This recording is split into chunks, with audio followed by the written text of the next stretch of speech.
No, I'm not afraid of being dead, that's to say. Nothing to be afraid of, I won't know I'm dead.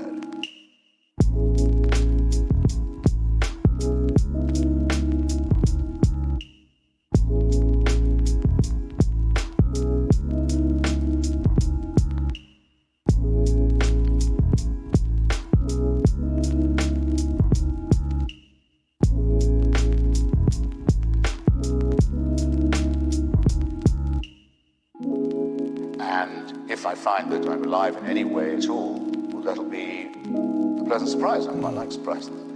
But I strongly take leave to doubt it.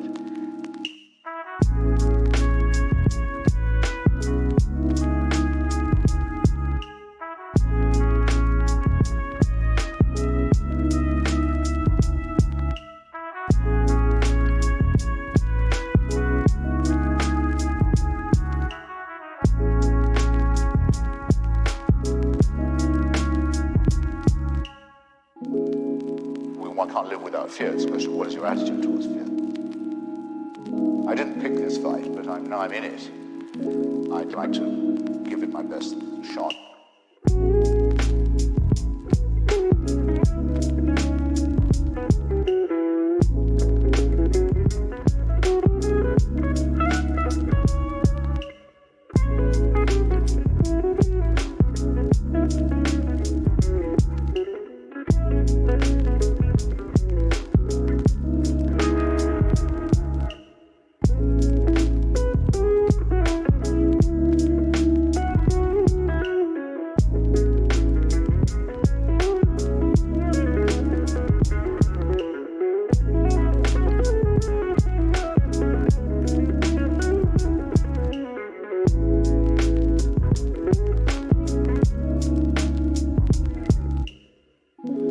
don't feel like fighting at all, possibly resisting.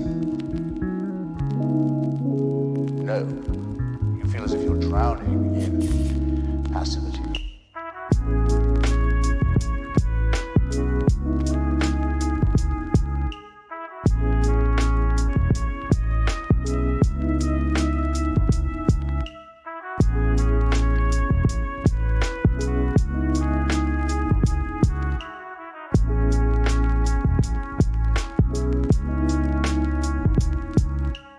I've set my face to try to demonstrate that it's a malady like any other, and it will yield to reason and science. And that's what I'm trying to spend my time vindicating.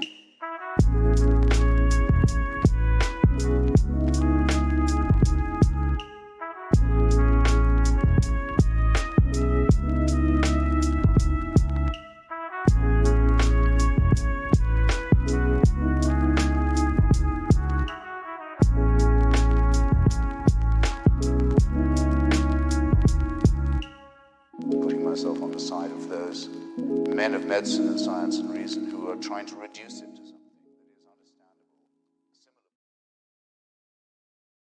understandable. All right, what's going on, everybody? Welcome, guys. Thanks for stopping by today. We got some awesome creators here with us today. We got Tweak, we have Pestily, as well as Veritas. You guys have probably seen these guys stream Escape from Tarkov, as we're all a part of the same community. We all play the same game. Today, we are going to be talking about Tarkov, even though our title is not Talking Tarkov, but contrary to that, we will be talking about the game. And today, I wanted to bring these guys together so that we can kind of sit down and talk about a lot of the issues that EFT has been facing for quite a while, and mainly in regards to progression, a lot of like player leveling, the traders, the lootable economy, anything that has to do with the player starting somewhere and then ending up somewhere later, and how that basically happens in between. So at first I'd like to let Tweak, then Veritas and Pestily introduce themselves, to say some kind words to you guys to kind of get things started. You guys would?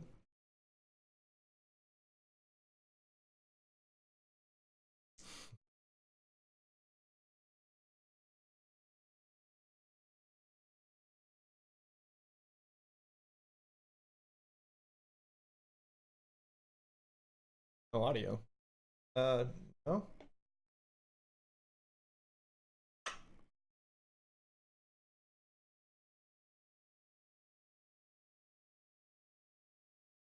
Oh, that's okay. I fixed it. Tweak, go ahead and say that again. So I'm Tweak. Play Tarkov a lot and got thousands of hours on the game. I just want to talk about some stuff that needs to be changed before 0.12 comes around, because if it doesn't, then it's not going to be so good. So that's about it. Veritas? Yeah, so I'm Veritas. A lot of you guys know me, a lot of you don't, but basically concur with everything Tweak just said. That's it. Most people should know me by now, but if you don't, I'm Pestily. Clean approached me a couple of weeks ago, and Veritas as well. We thought it'd be a good idea to. It's not really going to be like a massive bitch fest, but just be open and creative about ideas with Escape from Tarkov. We're all passionate about the game, love the game, and just it's very rare that I get to speak to other content creators as well. And that's to be the same with Veritas and Tweak as well about Tarkov and just the creativity side behind it and being able to enjoy it like this. So, yeah, thanks for having us here. Yeah, of course. It's my pleasure. Honestly, I think you guys are great creators. And again, if you guys don't know any of these guys here, be sure to go drop them a follow. Mods, if you could drop their channel link in the chat, be sure to go check their names out, guys. To go drop them a follow. So anyway, just to get it kicked off here, I'd like to ask each of you guys, in terms of the game's overall progression and how players basically start at the beginning to how they end up, like what we consider end game, like level 40, level 4 traders, and so on and so forth. What do each of you think is really like one of the major underlying issues with the game's progression as it is currently? So for me, I feel like one of the biggest things differentiating Tarkov from a lot of games that I think have tons of replayability, games like Skyrim and Diablo come to mind. I know they're totally different genres, but the idea that you can not just aesthetically, but in more meaningful ways, customize your character in ways that make gameplay different, dynamic, replayable, whether you have one character or multiple characters. The decisions that you make, the gear that you take, they all have effects on how you play and what you do when you play. And I feel like that is completely devoid from this game. It's too close to Call of Duty, where you have an M4 loadout or an M16 loadout, or a Mini 14 loadout or a sniper loadout. It's just what gun do you have and what are your two perks. It doesn't really change. So I think something like that is something that's missing big time. So you're saying something more along the lines of like a true investment on your PMC and your play style and how you like go about the game, instead of like this current like meta, I guess you could say, with like only certain skills that are only viable all the time because they're just the best.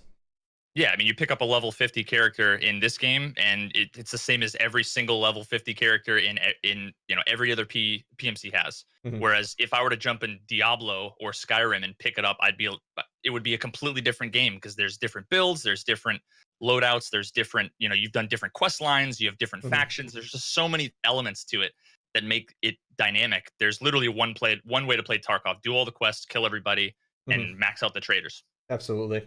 And I mean, I think a lot of those issues also stem from the fact that EFT is an unfinished game. A lot of the systems we currently have are what you would call a byproduct of development, where there's feature creep, where there's other features that need to be implemented into the game before that all of the other features can actually work correctly. Like, for example, trader levels. I think a lot of that's going to have to do with the way that your hideout is eventually going to be upgraded. And eventually, like, we'll have to find them in a raid, like in a physical location, because that's a feature that's been talked about for a long time. And so, I think it's important to understand that some of the issues that we even may have may actually just be the fact because certain things just aren't in the game yet. The game's not done.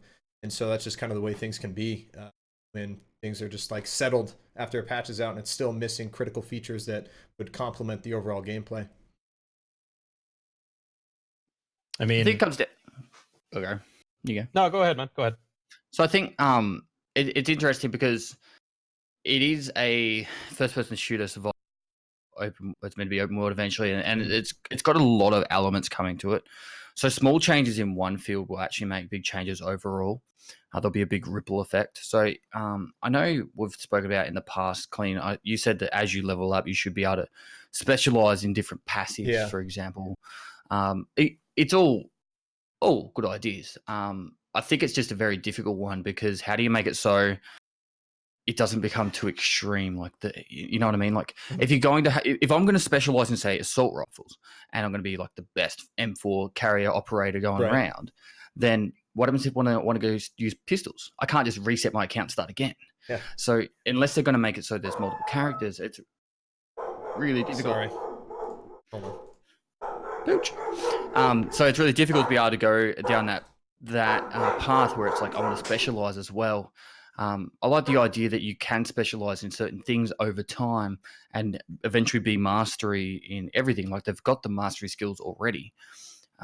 Just they need to have more of an impact than just you can reload while ADS, compared to you be able to, have maybe cool animations and also have slight perks. Not game breaking perks, but even access to different mods because you've put the time into doing specific things.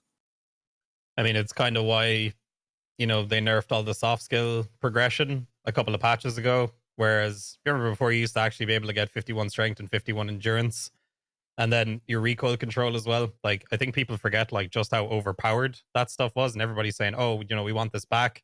We want it to do more. We want to be able to level this faster." But like, when you start introducing stuff like that, that's fairly easily attainable within, a month or two of the game coming out, everyone's kind of forgotten just how OP that stuff was. So going forward, like, balancing that kind of stuff before they release it's going to be very important, because then we're just going to have a patch like, a year ago where everyone was running around with 51 strength and endurance, and it's stupid. Like, it doesn't make sense that you should be able to move that quickly or run for that long.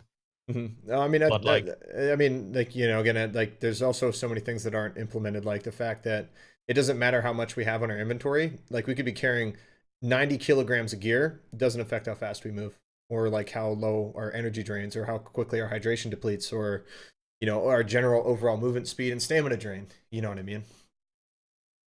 Are there any other games that mix players of drastically, like, literally minimum level, maximum level? Are there any other games that you guys know of that do that? Because one of the biggest things that is what's so cool about Tarkov, but also what's so problematic, is that you want your progression and your investment to come off in some sort of reward, right? In Skyrim, it's you can like one hit dragons in, you know, whatever. Like in Call of Duty, you have all these perks. There's always some reason for you to reach the end game that sets you apart from the beginning. Otherwise, what's the point of progression? So if it doesn't make a meaningful difference to your character, then it means that there's no motivation to do it. But then also, if it does, then it makes it inherently tremendously unbalanced to the point where you end up where, you know, we were back in point 7, where, you know, if you have an MP5, you could shoot somebody 600 times with fort armor and they would And just nothing. sit there. Yeah. So is it even possible for them to make it so that there's some sort of meaningful progression that you get to make your character better in some way that doesn't break the game? I mean, one thing I would like to see is like, you know, kind of going back to like having a personal like connection with your character and like how you want to go about your playthrough. Is I think it'd be cool, you know, you could have multiple characters, right? And I know that's something they could talk about later down the line, and you could specialize them in different things. And I think use something along the lines of like, I like the fact that we can level up any skill that we want, like as we practice it in the environment. Like if I use pistols, I get better at pistols. If I use assault rifles, I get better at assault rifles. But in order to like encourage people to play into a role, I think it would be interesting at the beginning of a wipe, you could choose almost like a preset class, like an assaultman, a breacher, a sniper, a scout, or whatever they may be. And basically, when you choose this preset class, that allows you to have like 30% experience gain in specific abilities. So say if you choose sniper, you get increased prone movement, breathing, snipers, maybe pistols, so that you can have like a backup weapon, and then like a variety of, say, like, you know, bodily skills and or practical skills that apply to a sniper role. And so that would also encourage the players to actually go out and use snipers, and they would also level those skills at a much more fast rate. However, everything else would still be kind of slow, so that way they can't, you know, eventually make everybody into like a super soldier and everybody just has every skill maxed. Is I there a don't see that really distinction? working if there's actually individual. You've got multiple characters, so I've always gone with the idea that everyone should have a bear and a USEC. That should be the baseline, and then that way you could actually do something like that. Because if it was specializations, and I went to, I don't know, some like a breacher, Yeah. but then one day I want to go assault or to sniper, I don't want to be locked in. And I think that would be really frustrating because unless I can have like 6 characters so I can take all the specializations, Right. one on each character. That makes sense. Actually, now that you mentioned that, just World War Z, the way they have their skill tree. So you have to unlock all of the skills, but for every like line that goes across, there's like 3 different skills.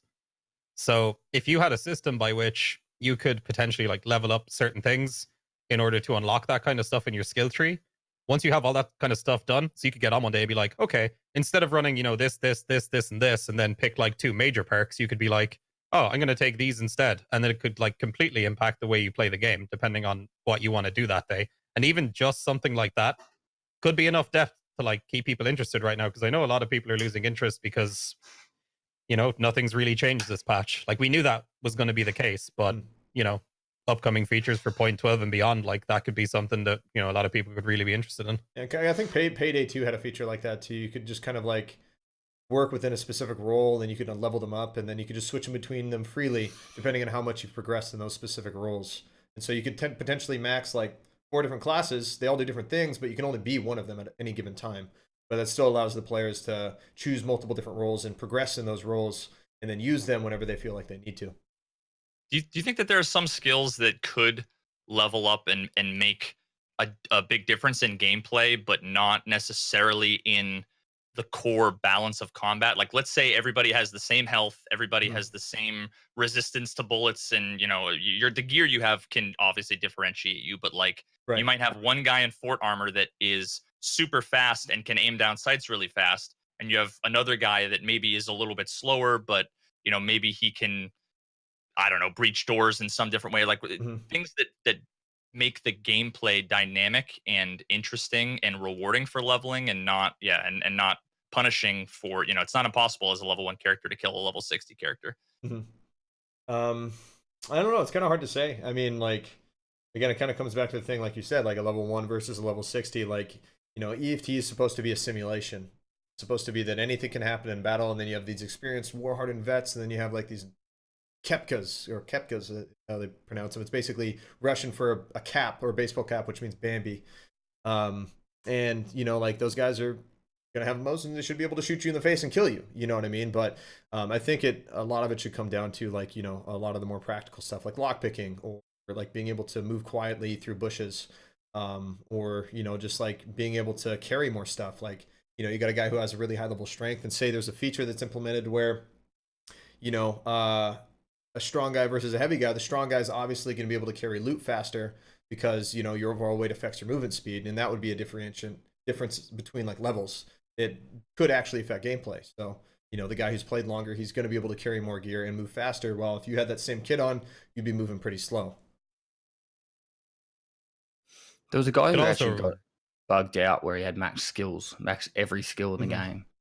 I've seen there that was- happen a couple times. There was 2 bugs. One was like everything went to like negative 5,000, and there was another one that went everything to 51. And the difference in skills is drastic. Like strength, endurance. If you got both of them at max, Yeah, you, those two are OP as hell. you can run across the whole of interchange, a full sprint across interchange in like one sprint. Bar, Yeah, like one bar of pretty stamina. much. Yeah, I mean, And even when it stops, like the max level endurance refreshes. It's got like a bonus to how quickly it refreshes. At max level, it takes like probably about 10 seconds to go back to full again. isn't that a part of the elite perk as well? Yep. That specific Yep. perk? Yeah, it is. You only get that when you hit 51. I remember that from a couple of patches ago when it was actually achievable. Interesting. Skills are pretty tricky. I mean, they've always been kind of, say, just because the way you level, because there's no like, I'd honestly like to see a system where it's like your level dictates how high your skills are and what you can level up. Like I like my old school RPGs. If I get a level up, I should have experience points that I can allocate to different abilities of my choosing. And maybe even at the same time, you could still level those skills up if you're practicing them, but just at a much slower rate. Say if like, you know, I level my character up and I'm still working on all these different skills, but I want to gain a couple levels in my vitality, you know, I level up, I could give a level to vitality just because I got those points. Also, I feel like soft skills such as like, you know, mag reloading, it shouldn't take like, you know, as long as it does to level it up to a point where you actually even notice you're reloading your mags faster in raid. Because what people are doing now is they're just taking mag boxes with them, and then, you know, they're just putting all their mags in their mag boxes. They're not even bothering to reload their mags in raid, because why would you when you can just bring a mag case with you? I You haven't should be reloaded a rewarded mag for all white. Not yeah, once. like I don't do it often. I'll just grab a rig and just take extra mags with me. It's like, Yeah, I I mean, don't want to everybody's sit in already the corner for 2 minutes, you know? everybody's It's- been talking about an animation just where like you can at least look around, see what you're Yeah, doing instead of just they being in need there that- just that. like, you know, inventory open. about to But get even when shot. that happens, what's the motivation? Like when I go into labs, you know, if I grab an AK, I can take 2 or 3 30-round mags. That's enough for me to kill 4 raiders or a couple of players, and now I have access to 3 more guns, 2 more rigs full of ammo, like, and their ammo and guns are going to be better than mine. So like, yeah, I don't know. Because there's no weight, there's no like weight penalty for carrying mag cases or other things. Like, I don't know. I mean, I said this a long time ago. I personally feel secure containers, at least since we're on the subject, you shouldn't be able to put any kind of container in there besides a key bar or docs case. The limitations that yeah. Kappa has should be across them. Yeah, exactly. That should happen to all containers in the game. Like you shouldn't be able to put a functional gun in your container, because how long do we have gamma glitching? And I don't think it's in the game. I haven't seen it in a long time, but you know, maybe there's still people who know how to do that. Every single dupe and weapon glitch is based off putting a container in a container inside your pouch. Right. Yeah. Yeah. Yeah. There's a lot of things that could change with the secure container to make it more interesting. So to kind of move forward here, since we did talk about skills a bit, we talked about like player levels and, you know, kind of a more investment in your character to have a personal connection to it. I'd also kind of like to shift discussion over to trader progression, how you level traders. Obviously, I don't want to get into the missions because I feel like a lot of us already kind of feel, you know, we've done these quests how many times over, like every single time since wipes have been a thing and the quests have been out.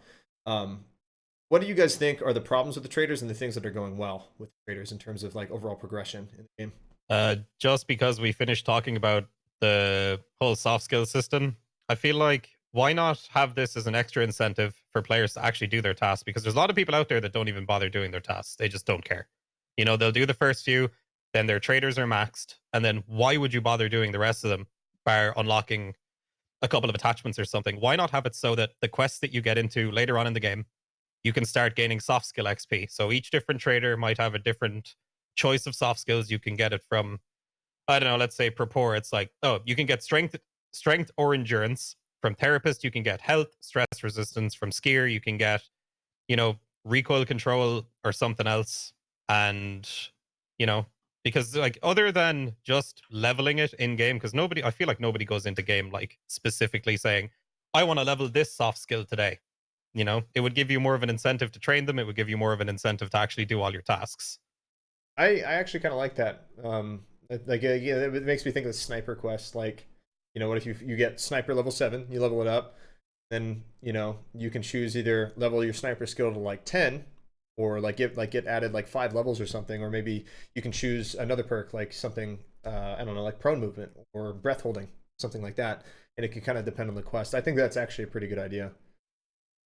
I've never understood why trader levels even like stepping forward to where the game could be, how I envision it. Like if I were to take over development tomorrow, Mhm. I don't know why trader levels are even relevant, right? I mean, like I envision, and this might be a bad idea, but like I was just thinking about this on my way home from work. Imagine if each one of the traders had either like an association with a faction or something like that, and there's the whole karma system. Imagine like you want to get meds, you go and you can get the basic meds, bandages, painkillers, AI2.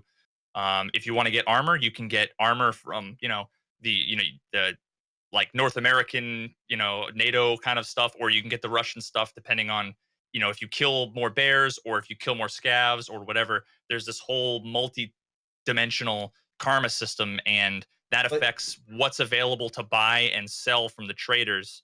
And it makes what you do meaningful.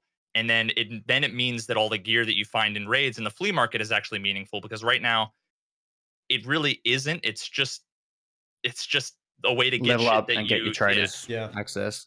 well, And there's no like I was just real gonna say massive thing with is the Tweaks. traders, because Oh, go ahead. Sorry. well, with the traders is like, well, once someone gets 40, you got access to everything on the flea market. So it's like there's no real incentive to, like, Veritas pretty much hit the nail on the head. Like, if you had it, so if you were to, I spoke about there should be factions when there's the cultists and the UN actually put in the game where you actually, if you kill a UN operator, you go negative rep with UN, but you go up with, say, the cultists or the scavs, and then you have traders specific to each one, and you could actually become friendly with one like an MMO does, and then that way you could actually get access to specific traders. And then if you wanted to change that, you'd actually have to go kill a heap of UN or the opposite to level up the other way. But at the moment, the way it kind of is, you need to have there's too much stuff per each level as well. You go to mechanic level 2 or 3, there's like 40,000 items. So many. Without more of a filtering system, they need to have it spread out over more levels and different. So it should be 6 levels for traders, and Yeah, I just agree. have.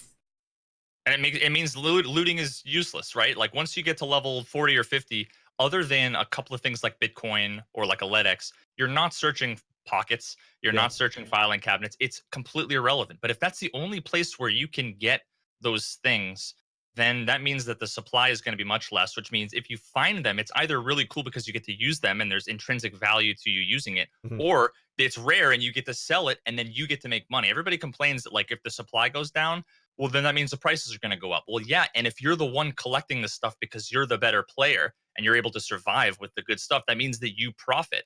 Yeah, you should be able to grow from that, absolutely. But Everybody benefits from it. But that does lead me to the point of the fact that, so say if you're Pestily here and you got to level 40 before literally everybody else in the game just because you know it better, and you're able to buy stuff from the traders like Soleil was and sell them for like 100K a pop because you know for a fact everybody's doing that quest and everybody's going to need those Soleil was. Do you guys feel that you should be able to buy things from the actual traders and flip them on the market for more money? Do you think in a real world, if that person found that you were buying stuff from them and then flipping it around for 100% of the price and selling it for more, do you think they'd be pissed off? Well, I mean, it doesn't make sense for two reasons. One, if people are willing to pay that, then that means there's a market for it, and then they would raise their prices. Otherwise, Right. they're idiots. And two, it's also irrelevant if you don't have to unlock items and trader levels from traders. If everybody had the same items available from traders, and what differentiated the gear was how much money you make and what you're able to buy on the flea market and what you're able to collect from raids, then the whole concept of I'm level 60 and you're level 1, the only difference is how fast you can run, how long you can run, how quick you can ADS, and you know how much stuff you have in your stash. Makes Well, sense. in Australia at the moment, there's a shortage of baby formula because everyone buys baby formula in bulk from the supermarkets and the malls, and they ship it off to Asia.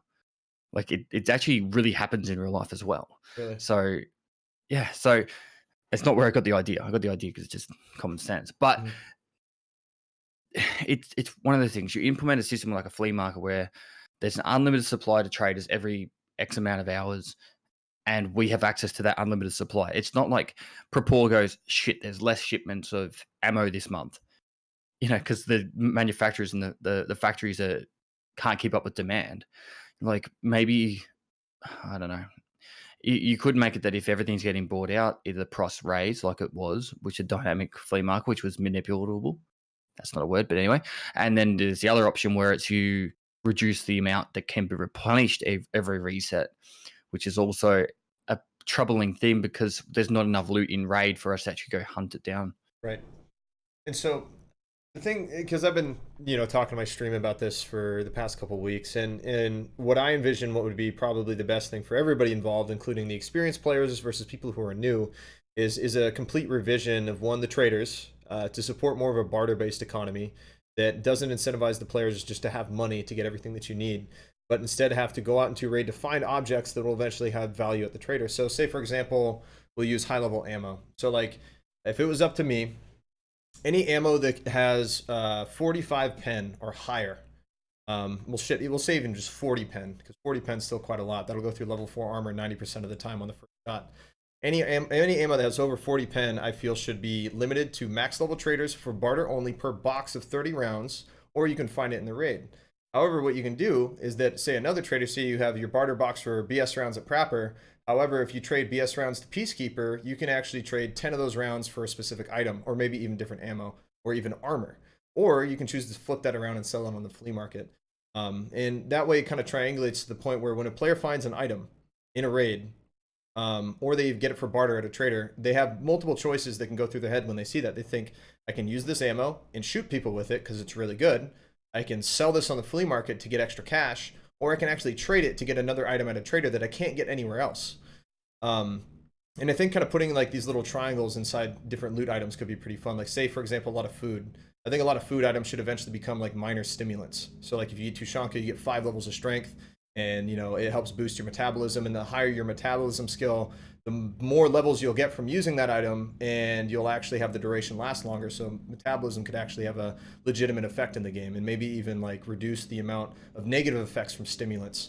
So when a player finds a candy Tushonka, they think, oh shit, I could eat this and get a temporary buff, or I could sell it on the flea market for money, or I could trade it at a trader because I know the item that they're offering for that barter good is the only way I can get that item. I can't find it in a raid. But that also, again, this would require a massive rework to the lootable economy and the trader economy. And also making it so that the only things you could sell on the flea market would be found in raid, because we have that new found in raid tag for items.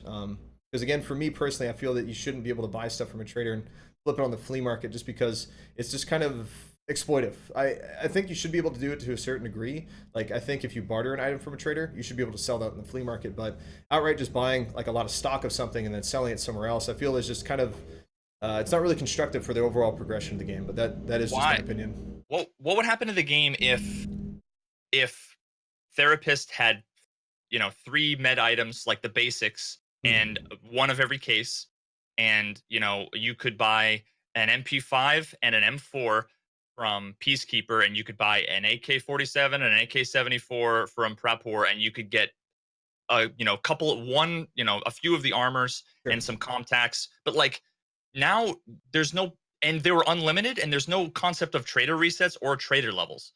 That drastically simplifies the market, and it makes it so that the player market is a player market, Right. and that the only value everything has is based on its intrinsic use, on how valuable it is to you. Tashanka, it gives you +5, to your energy, but energy is irrelevant. So the only value that Tashanka has is that you need it for a quest. Right. All the quests should have like, pick up the golden pocket watch. It's not an item that you can buy or sell. It's just a quest item, and the only way you get it is for Yeah. doing the quest. That makes me think of WoW, like when you kill those animals or whatever to collect something, it only spawned that when you had the quest active. And it was just a Yes. quest item. It wasn't used for anything else. I feel like that right there solves so many issues with traders, with leveling, with progression, with quests, with the market. And it actually simplifies the feature. So maybe the Salewa quest, easier to develop. instead of being Salewas, they could be like, you remember Mechanic's mission? He's like, pick up the box of GPUs. It should be, find the box of Salewas. It's not actually Salewas that you can lose, but it's a quest item that you can go find. And I totally agree. And maybe they're randomly all over the place. Yeah, you could just find them like anywhere where there would be med spawns, and if you find them, you can either interact with it if you have the quest activated or not, and it's just an item that sits there. And if you have the quest, you can pick it up. If not, then you just leave it there. So I think you could even have like a system whereas like say just like what you were saying there, you could find a shipment of Saloas, but like you can't actually use that, but you could give it to therapist for a boost in rep, or she'll lower the prices because you brought her this. Yeah. Because at the moment, it's just, you don't even have to complete all your tasks to get the max rep required for a level 4. You just need to hit the level requirement. What if there was more stuff in raid? Like Mechanic, for example. Okay, I just found a shipment of electronic parts.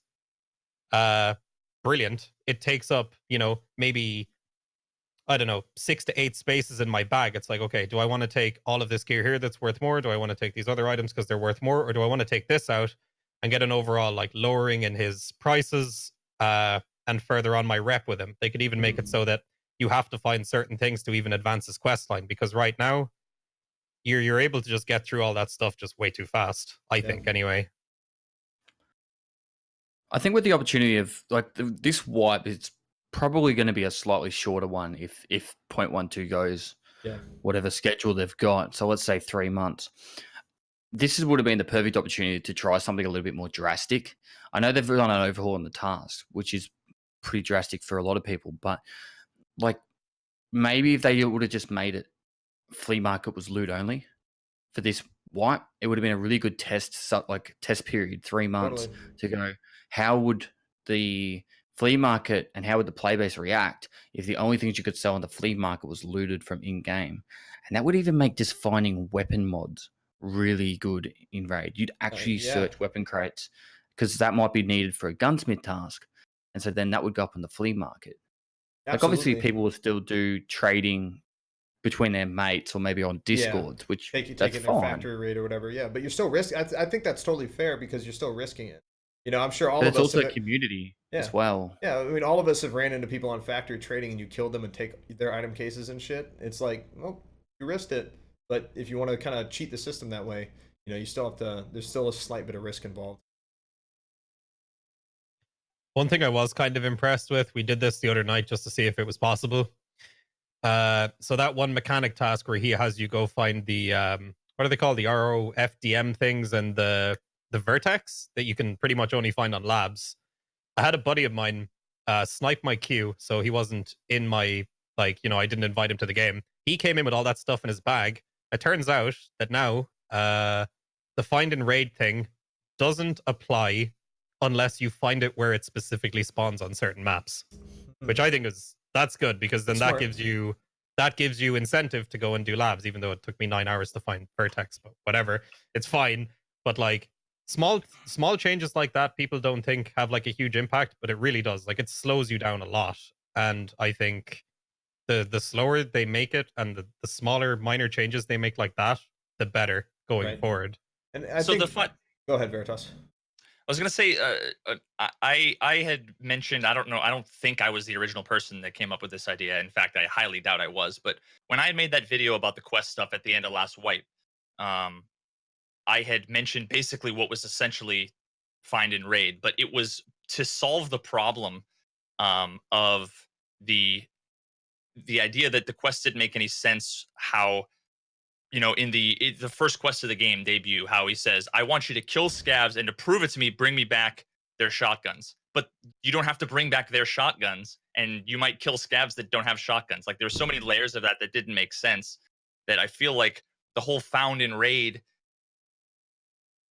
they was implemented not to actually solve the direct criticism or problem, but more so as like an indirect. Test.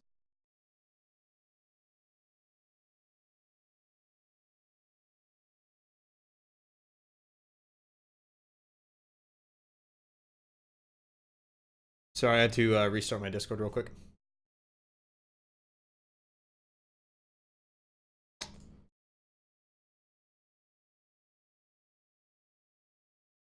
Not saying that Discord was having issues. It could be Yeah. that. Hold on. I gotta test. Can you hear me? Good. Yeah, I can hear you now. Okay, sorry. We can hear.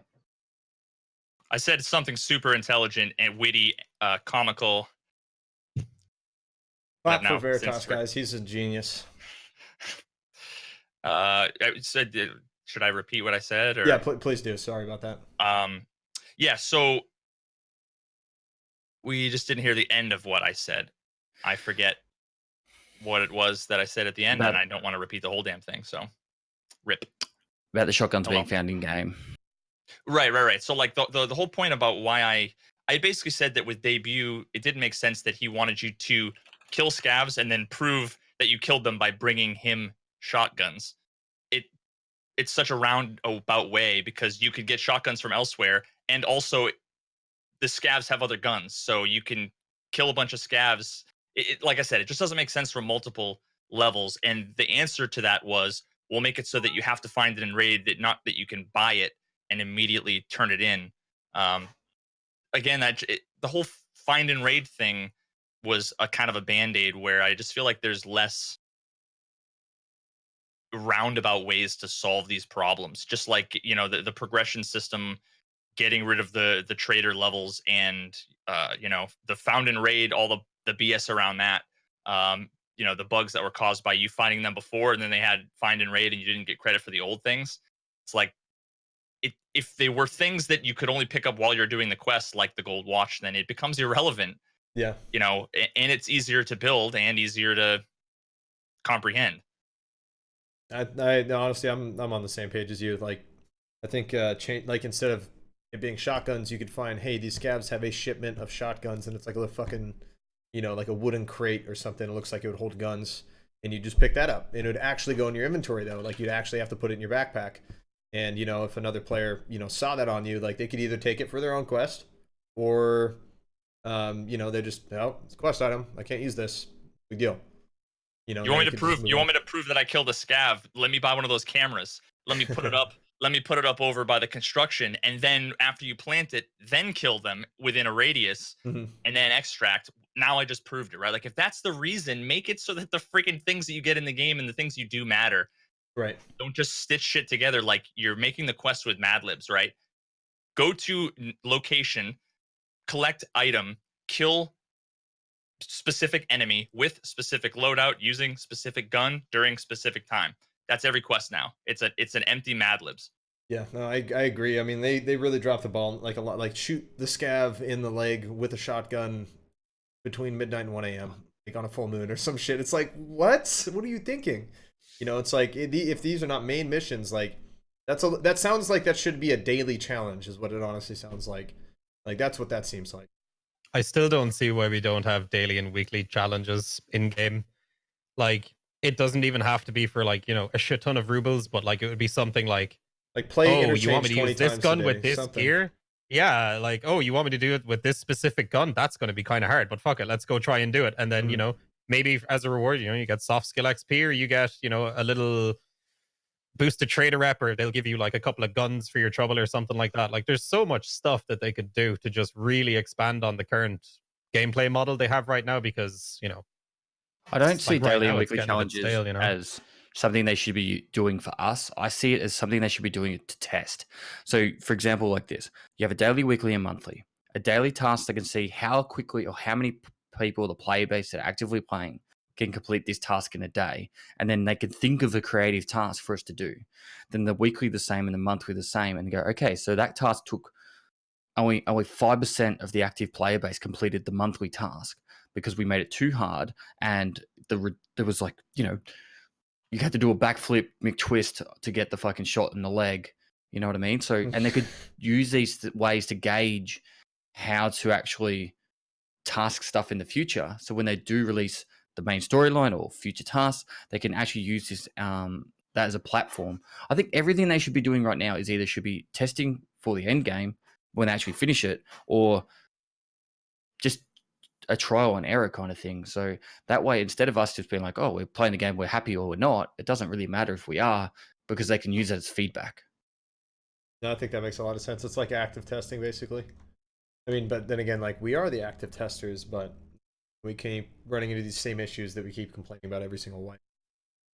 The thing I don't really understand about it is, like, we see this at the end of every wipe where they do their events. Like, they can change shit like that. Like, Yeah. they can completely change whatever they want whenever they feel like it. But we never get that, you know, only at the, you know, the end of wipe events where everybody's like either not playing or they come back for a day or two because everything's free and everything's level 4. It's like there's so many like super creative things that they could just do, test out to where everybody's not going to be pissed off. All they have to do is say on Twitter, we're going to try this out today. Let us know what you think. If you think it sucks, let us know. If you think it's good, well, then we'll take that down and maybe we'll implement it in a couple of weeks and this will be a new feature. I honestly really like the challenge when they made it so that Fence was the only trader and he had like very basic goods and you had to use the flea market. And I thought that was really cool. And like, again, I would love to see in the future, like, we don't know any of the traders until like you've progressed far enough into some of these raids to find them and actually meet them in a location. And I think that would help like stagger up the progression a bit, because like you really just are just this random PMC, and yet you have all of these established relationships with people that you can go do missions and stuff for. You know, I thought that was actually one of the best events that they've ever done, but it was just really bad timing. Like, I honestly think it was terrible timing. I think they should do it in like a week. Like, you know, when like once people kind of themselves settle in, I'd like to see something like that come up, and then they could play around with the traders and, you know, kind of implement a lot of these like prototype ways that players could, you know, have some form of progression. Again, great event, really bad timing. It's exactly it. Like, all they had to do was say, all right, the wipe's in a week. All right, it's on this day, and be like, all right, so for the next 4 days, we're going to wipe everyone's account, and we're going to have literally just Fence available with the basic necessities. Let us know how it goes.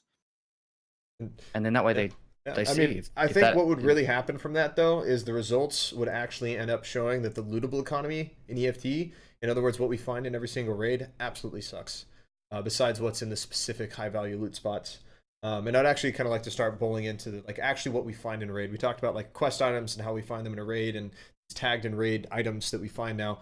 But I'd actually like to talk more about the loot, like what is actually available to find in a raid. Like think about how much armor we can find in a raid. The best armor that I can think that spawns anywhere is on scavs, and if you're lucky, you'll find a level 4 gazelle. The only other stuff you find is M2s and P.A.K.As just laying around. You rarely find backpacks laying around. You don't find like gun parts laying anywhere. It's like we have all of these awesome freaking sweet guns in the game. Why can't we find the parts and then build them up over time? Like, in my opinion, with the Mosin as something that is kind of controversial because it's a low level weapon that can one tap, but you can't nerf it because that's a huge fucking round. Like that, if that hits you in the head, it's gonna kill you. It's a big bullet. It's a sniper. But how you balance that is, instead of making it just like something you can just grab from the trader and then just go fucking run in labs real quick, I'd love to see like those green little wood crates. I'd like to see Mosin barrels spawn in them, and the bolts, and then the lower receiver, or like the magazine, the internal magazine, and the stocks, and like a lot of other different attachments that you could find to basically build guns over time. So in other words, if you broke a lot of the weapons down completely into their bare components and their vital parts and their functional parts, and even some of their equipment parts, you just add those to the loot economy. That way, when you go into a raid, you'd be like, oh shit, I just found an AS Val barrel. And then you go into the next building and you're like, oh shit, I just found a low receiver for a Val. Like a couple more parts, will have a finished gun. You know, and I think that's what it would really expose if an event like that happened. It would show how kind of unbalanced and predictable the current lootable economy is. I feel like rewinding to back in like 0.7 and 0.8 when my survival rate was like 80%, that I would like that idea a lot more. But now that my friggin' survival rate's like 26%, the fact is that I would spend a week building up this gun and it'd be and then instantly die with it. It's like you can't. That's why it's almost like this game would be amazing. Imagine if you couldn't lose your gear, right? Imagine how awesome it would be to like kill Killa and he has like a perfect roll, 100%, 50 durability, whatever, the max FPS RPK. It's the best version, Yeah. you know, like Yeah. it'd be awesome to like hang that on your wall in your friggin' place as like a Yeah. collectible, right? But you never want to use it because even some of the best players at 50, 60, 70% survivor rate, you're going to survive raid, one raid with that item. So you can't really make Yeah. anything really that valuable or exciting. Mhm. Unless because- you increase the amount of loot in raids that you could find them quite consistently. Yeah. So you'd need to be like, compared to now, probably 10 times the amount of loot in a raid. More which containers. I don't know what that would specifically. do to the servers. But like even stuff like you could have the highest tier ammo only either barter trade or found in raid. Every single box that's like a lootable ammo box, you know, the big green ones that have like 4 little stacks of shitty rounds in there, they should be filled. Like Yeah, this is they should have armor and helmets and backpacks or they should be filled with top tier ammo, 30 to 50 rounds in it in each stack. Like, so you can actually go into a raid, go, oh, these are the 5 or 6 or 10 spots so I can loot some good ammo. Mhm. And then instead of having to rush for the red key card to make my money on the economy that way, I could actually go farm ammo for a raid. Yeah. Imagine, know, yeah. Imagine opening up Mark's room and there's an ammo case that's full of 995. Yeah, that would be Imagine oh you my gosh. imagine you Dream. can't imagine you can't buy 995 on the imagine you Traders. can't buy it on the traders. Now you either become the market as one of the few people who has a large supply of M995 and you get to set the price because it's a limited supply and there's not some artificial supply from some other place that you can get it, or you can use it and now you have the benefit of hoarding this ammo that now you have maybe 2, 3, 4 days worth of good ammo at your Yeah, disposal. you'll be able to wreck everybody for the time that you have it. And again, like, see, that's with the traders. Like, I think there are certain items that you should only be able to get at the trader for barter. Like, in other words, you cannot loot these items. So, like, say a specific gun, the only way you get that is by bartering for it at the trader. However, the barter goods that are needed to get that item, you can only find those in a raid. And again, I feel like that should be like a trifecta. So it's like, you know, you say the RPK is only available at Prapper, and the only way you can get it is for 200 BS rounds. But guess what? You can't buy BS rounds anywhere. You have to go out and find them. But when you find BS rounds, you're like, I could get the RPK, or I could use them, or I could sell them on the flea market for a lot of money. And like that is like the triangular effect I'd like to see happen with a lot of the game in terms of just like what you can find and what you can get at traders.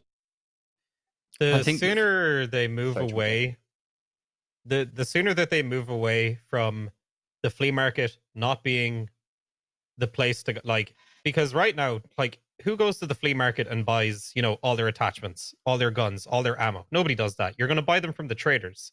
When you run out of ammo, or when they run out of stock, let's say for, you know, the 3-hour trader reset period or whatever, like, it's very rare that you're going to go to the flea market and say, okay, I'm going to buy 300 rounds of BS here because, you know, people are selling it for 700-800 rubles. But if you were to just make it so that these were all barter items on the traders, for stuff that you find in raid, and you start having like a more realistic like player economy when it comes to the flea market, where everybody's not just trying to rip each other off constantly, because it's mutually beneficial for this guy to sell it at a reasonable price so that, you know, person A can get their ammo, he can get his money, or he can get whatever item he put it up for because he wants to get this at a certain trader. Because right now there's no incentive to use the flea market. Like, all I do on the flea market is sell quest items and bitcoins, Or that's just it. or, Like, or, you or know. like high value ammo that you like, how like everybody who has a high level trader will buy the best ammo within the small limit that they can, and they'll just flip that on the market for like 5 times the price. You know, and that Yeah. kind of sucks because like you go to the flea market like, man, hopefully I can find some BS ammo because I can't buy it at the trader, and then you see it's 1,000 rubles per round when normally you'd only pay like 250. And, you know, I just think that's kind of fucked up. But yeah, the traders do definitely need an overhaul for sure. That whole system needs to be figured out. It's just a matter of like, how do you do it without pissing everyone off in the process? Because we've seen how it's gone You will, before. no matter what you Like, do. Yeah, will. you can't please Yeah. everybody. I But mean, the thing is, like, the whole dynamic trader economy thing that they had before, like, that was great. And I feel like if they had that implemented from the very start of the wipe, and how that would dictate trader prices, it would be a lot more balanced than to where they introduce it, you know, 2 months into a wipe where everybody's already super rich and super geared. So selling something for 1,000 rubles each when it's only worth 400 then makes sense because people might actually pay that. But if you do that at the start of the wipe, nobody's going to spend double the price on something that they can get way cheaper or find themselves in raid on the flea market. Like, they Yeah. have to do something like that in the first 2 weeks of a wipe And for I it to think- make any sense. And I think for a lot of that to work, I think they should increase the amount of overall containers that you can find in a raid, as well as what's in those containers. Because I know when you go up to a container, the loot isn't rolled until you actually touch the container. It's actually different. So say if you have somebody who has a very high skill of looting versus somebody who has level 1, the guy who has that higher skill in the looting, he'll actually be more likely to find items, because as soon as you open the container, it's rolled. It's not going to be the same for every single person. It's whoever opens up that container. I'm under the impression that's not true. I originally was the same as you, but the wiki guys, I'm pretty sure, data mined that and found that it's not the case. Okay. As well as there's a lot of hackers that have come out and said they know which container has what in it before they even get to it. Really? Yeah. Okay. Interesting. Okay. Then I knew wrong. Correcting me. Well, I thought the exact same as you. Yeah. Well, still, regardless of the fact, there should still be more lootable containers everywhere. I feel like people should spend more time looting areas and less time just running to that one spot that has the loot where you can find everything. I think a good example I could use here is keys.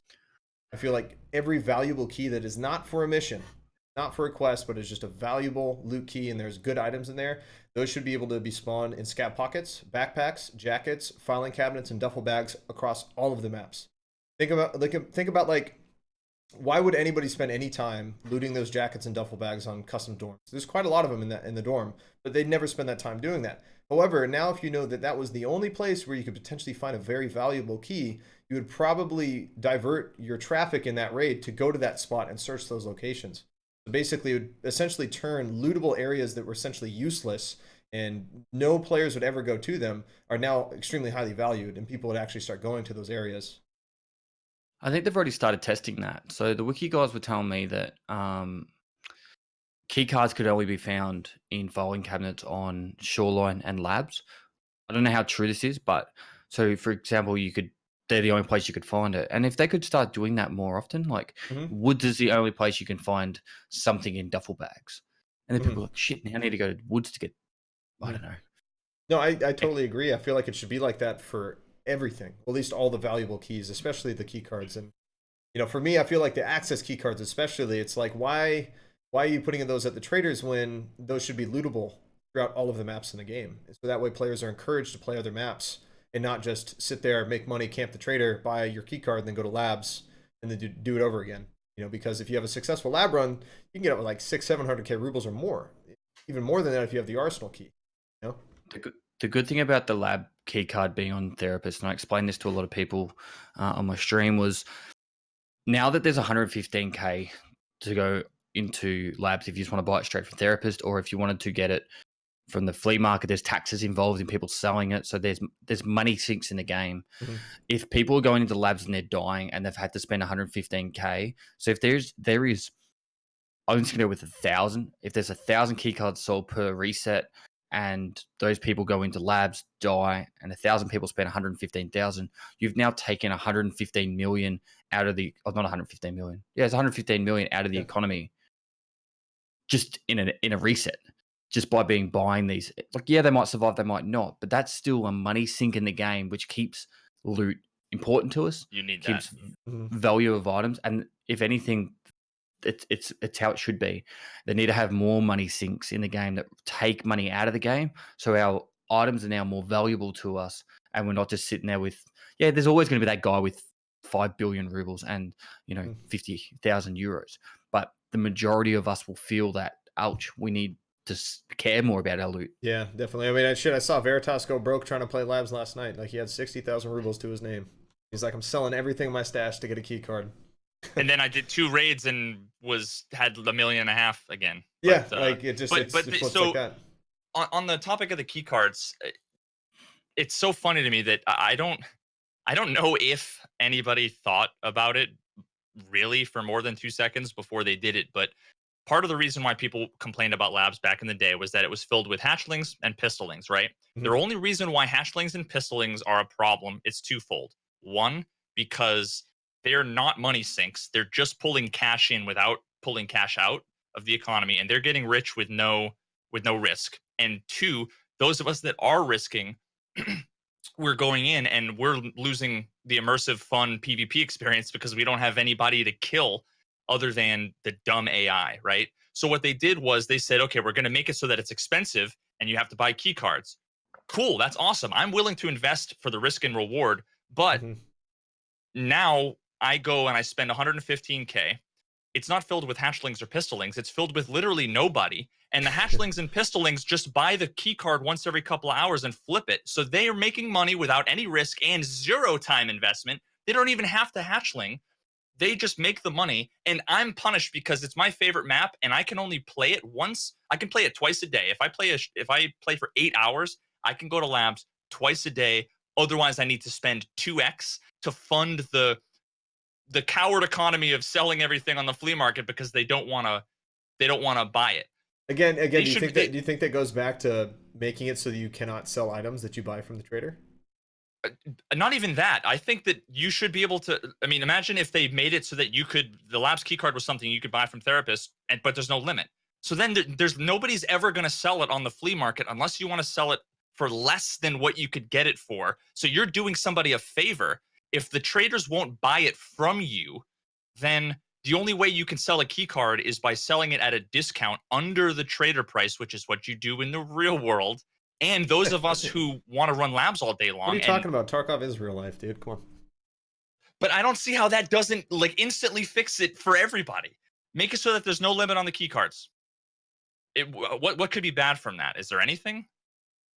It takes away the rarity of it being an end game. That's pretty much it. But there is no rarity though, because I'm going to pay 200 for it because it's worth 200. I do all day long. I mean that makes sense. I mean that's why I feel that like certain items like that should be just limited to loot only, so that if you're just playing the game, you're going out and you're searching these jackets and duffel bags. You're like, oh fuck, I found a key card. Now I can either sell this on the flea market and get a fuck ton of cash for it, and you let the players regulate the price of a key card, or you go use it and hopefully cash out in your lab run. Now, do you think that there's a practical issue there in the fact that if it's so much more rare, then there's that many fewer players that are ever going to be in, and you're going to be empty? I don't think it should be rare. I just think you should only be able to find them in raids. I say you should up the spawn chances of them. A lab key card should literally spawn potentially on every map, in filing cabinets, in jackets, in duffel bags, and scab backpacks and pockets. So basically all of like the miscellaneous spawns in the game. And maybe you could stagger out some occasional like static spawns. Like my favorite loot spawn in the game is old gas station on customs, because you never know what the fuck you're gonna find right there. Like it could be anything, and I would really like to see like a spawn like that be across all the other maps, like all over the place. Like potentially find a piece of junk here or an item case just because it's spawned there, you know, and you just got hella lucky. But I would say up the spawn rate of key cards, remove them from the traders, but make it so it's something that you actually have to go out and play the game. You have to go play these other maps, and you know, just by playing, you just happen to find one. I think one like decent potential like, you know, outcome of this, like, you know, that everybody would be somewhat happy with. And I'm not really sure why they haven't done this just yet, but do you remember the pre-wipe event where they replaced all of the scavs with raiders? Oh yeah, that was fun. Pretty much every map was fine. Like they're hard. It's interesting to see raiders outside of labs because they act very differently. Yes, there are some bullshit moments where they're tracking you through walls because they're not used to the certain environment that they're in or whatever. Why can't we just have it so that every raid that you go into, there's a percentage chance that you might run into a group of roaming raiders that don't necessarily just stay in one spot. They wander around the place. You see them, you're like, oh fuck, okay. So these guys are probably going to have key cards. They have a high chance of having key cards in their pockets or backpacks, maybe even other key cards from labs because, you know, that's where they've come from. And it would make sense, like, you know, lore-wise, story-wise, or whatever. They're out scavenging, they're doing whatever, you know, because they need to bring it back to the lab. Like, because... Risk-reward. Yeah, risk-reward. I thought that having the raiders on every map, I personally thought it was going to be completely fucked when they did it. I never thought it was going to work. I thought it was going to be an absolute mess. They were going to be sniping you across the map. They were actually almost perfect. So if they just players. It felt like more players. Yeah, honestly, exactly. Yeah, it did. It totally did. Made the raids so much more fun and you so wouldn't much go more intense. You wouldn't go run out there in the open too. You'd like you'd have to be like, oh fuck, is there any raiders over there? Like you'd like you're checking your corners and stuff. Yeah, you had to be super careful, and I like that. And I do kind of feel that with the current scavs now, because it's like they don't kill you in one shot, but they will block your leg out, or they will fucking pepper your armor or something. Like I feel like the AI are kind of in a good place right now, and so I'd like to see like a variety of Raider scavs that could, you know, be basically loot pinatas, but they'll fuck you up. You don't fuck them up first. They didn't really work well on wood. That's the only comment I really need to Oh make yeah, on that one. they'd laser you through, like they'd see you from like 200 meters away and just obliterate you. I was getting mortared. It was just. Their grenades are But scary. I actually kind of imagine what you just said plus two additions. One, that the scav boss and his homies on whatever map can spawn anywhere. I think it'd be too difficult to make it spawn at a later time from an implementation standpoint, but that's kind of a side note. If they could spawn anywhere, then they could be anywhere, and every part of the map is now relevant instead of two parts of every map being relevant, for one. Yep. And for two, if all of the raiders, if like the vast majority of the raiders were rolling around with like rip ammo and stuff, then it actually means it makes it so that your good armor is useful. You know, that's actually a really good point. So if you're a hatchling, you're gonna die in one shot to the chest. Like you're gonna get fucking destroyed. Dude. So you want to bring in the armor. You're gonna want to bring in your helmets and visors. I think that makes a lot of sense. It's still an equalizer with PvP, because if you have 995 and I have an Alton, we're still 1 or 2 bullets away from killing each other. But at least I can. It's a 1v6 against some nutty raiders. I can feel like a god because I'm eating all these bullets while I'm able to take down these guys. But it's not broken when there's PvP. Yeah, but hey, if they shoot you in the legs or the arms, like that's gonna deal a ton of damage to you too. Like especially with Killer with those CCIs, like you peek him, like he shoots you in the chest, and then he switches to your leg, and then you're like, oh my god, I lost half my health. I just noticed somebody said in the chat there, makes the early game an absolute bitch, though. It should. It should be. You're a Bambi. You're just this lone PMC in this environment. Like, yeah, you're a PMC, you're trained, but you just got abandoned by your main contracting company, and you're left out on your own. It's supposed to be challenging. And again, I think with the interview that Pestily did with Nikita a little while back, when Nikita meant the game's not supposed to be fun. I think what he meant is like, it's not actually not supposed to be fun, because obviously this game's challenging and we enjoy it. It's actually the enjoyment of overcoming harsh obstacles that is fun. You know, yeah, you play PUBG because you just want to go in and frag and kill some people and win and have fun because it's a video game. You press R to reload, you pick up bullets, and, you know, it doesn't account for every magazine you have. You have unlimited mags and so on and so forth. But the fact that it's actually overcoming those really harsh challenges in a simulation environment like Tarkov, where it's like you have scavs that want to kill you. Eventually there's going to be, you know, out of raid healing, and then you're going to have like different karma with like different traders and all this other kind of stuff. That's what's supposed to be fun, is overcoming those challenging obstacles and getting that gratification. It's like Dark Souls, when you beat a boss, it's like, oh fuck yeah, I beat that boss. Or like, you know, right now if you kill Killa, you're like, oh my god, I killed this guy who literally will wipe servers most of the time. You know what I mean? And that's a really gratifying feeling. And I feel like a lot of people who look at Tarkov, they want it to be this much more casual experience that they can just kind of hop in and have fun and play. And you can do that, but that's not necessarily what Tarkov is supposed to be. It's not going to appeal to those kind of players. It's also like some of my more memorable experiences aren't just about when I dropped a 5-man squad. It's that really epic death moment I had when I was like fighting off a 5-man squad, you know, like, or you know, getting overwhelmed by everything going on, and that gives you that excitement. Dying in that way is awesome. It feels I love great. getting outplayed by a skilled player and getting destroyed. That is friggin' sick. When I'm walking along and a scav turns around and kills me, that's just annoying and not fun. It's not challenging. It's just annoying, and you know. Yeah, no, I know what you mean.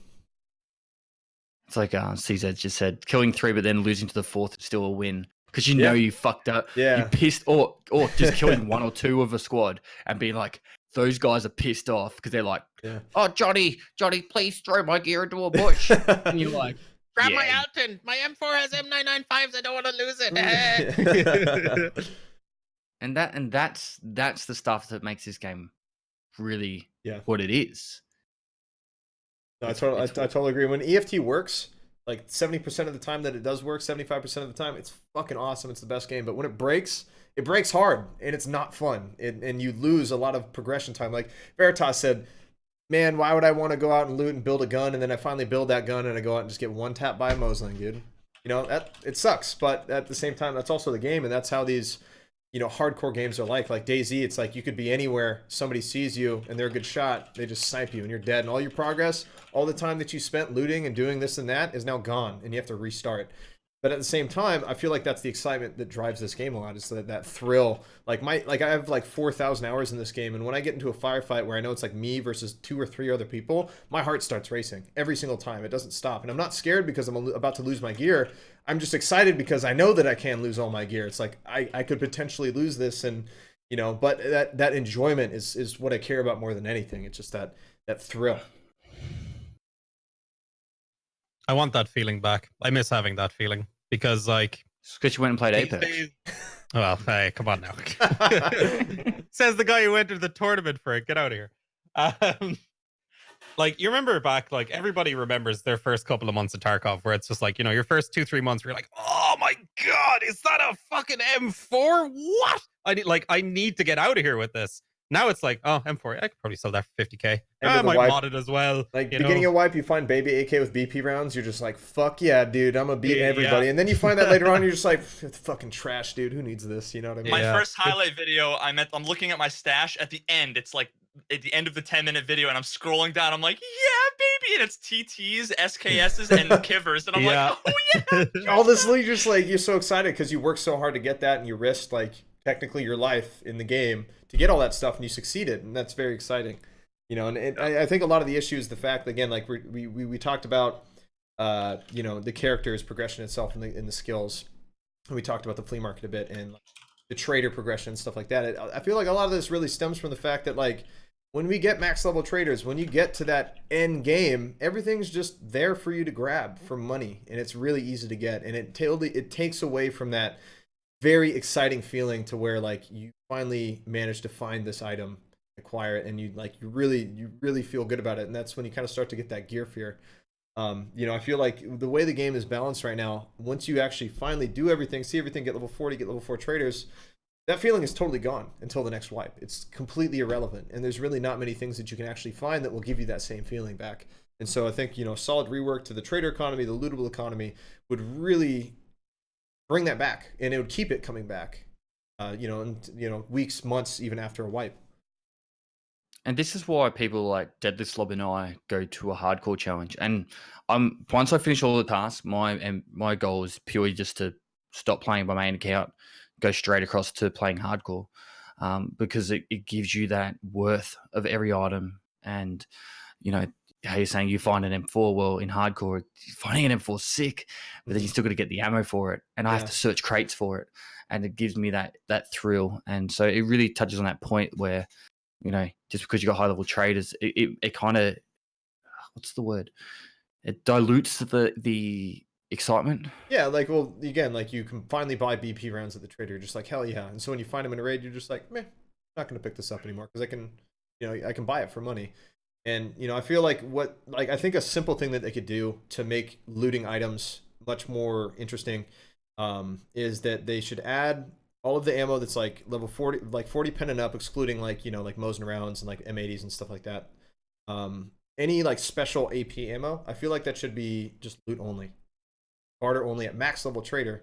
And then same thing with the armor as well. So like Gen 4s, I feel like those should only spawn on raiders. Shouldn't be able to get them anywhere else. And the only other way you could get them is for a barter at max level Ragman. The only place where you can get level 5 armor, aside from finding it in a raid. And even it could be the same thing for guns. Like the P90, when that comes out, I shot one of those in real life when I was in Texas a couple weeks ago. That thing literally has no recoil. It is insane, and the 5.7 round is extremely dangerous, not to soft tissue, but also to armor. It'll puncture through level 3 and 4 plates at ease. And again, literally shooting that thing, it is a laser beam. And in my opinion, they should make that item something that's loot only. You can only find this. And so while it's not available at the trader, you actually really value what you're finding in the raid. And so that way, if you made like high, maybe certain weapon attachments, high grade AP rounds, and high level armor only acquirable by looting and playing the game, it would actually bring back that sense of enjoyment of like, man, I just found this Gen 4. I'm super stoked, instead of, I can buy this at the trader. I'm not going to pick this one. You know what I mean?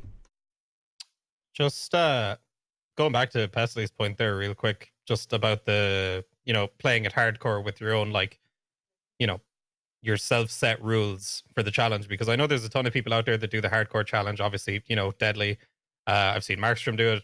Obviously yourself as well, and a bunch of other people do it too. Why can't we just have?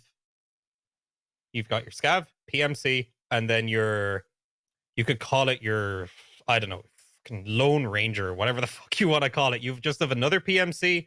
We've seen they've done this at the last wipe. You remove all their traders. Everything that you get is found on other players. And, you know, maybe they do have the traders there, but you can only barter for certain items or something like that. You've got no access to the flea market. And then you could just have that extra character that you can play on, you know, who just isn't loyal to anybody, doesn't want help from anybody. And, you know, you go 0 to hero or whatever. Everything that you have is personally earned. Yeah. What about if that was And unlocked? maybe once you those hit dog tags prestige? are worth more money or something, right? Mm-hmm. Maybe they could What look was that, different. Maybe sorry? they could be like gold or some shit. They could be like a special Yeah, dog like tag. you're a hard. You wouldn't want to separate it into like, you know, this hardcore ladder and softcore like Diablo, but you don't like, want to split up the community base. yeah, but it'd be cool to kill. Like, imagine killing a level, you know, 72 like hardcore challenge. Like, oh damn, this guy is like nuts. But like, I would love to be able to do like, I keep going back to Diablo. I'm sorry, but Good game. The idea of have an account and you say add a character level 1 and have as many as you want up to 6 or whatever, right? Like that means you can start.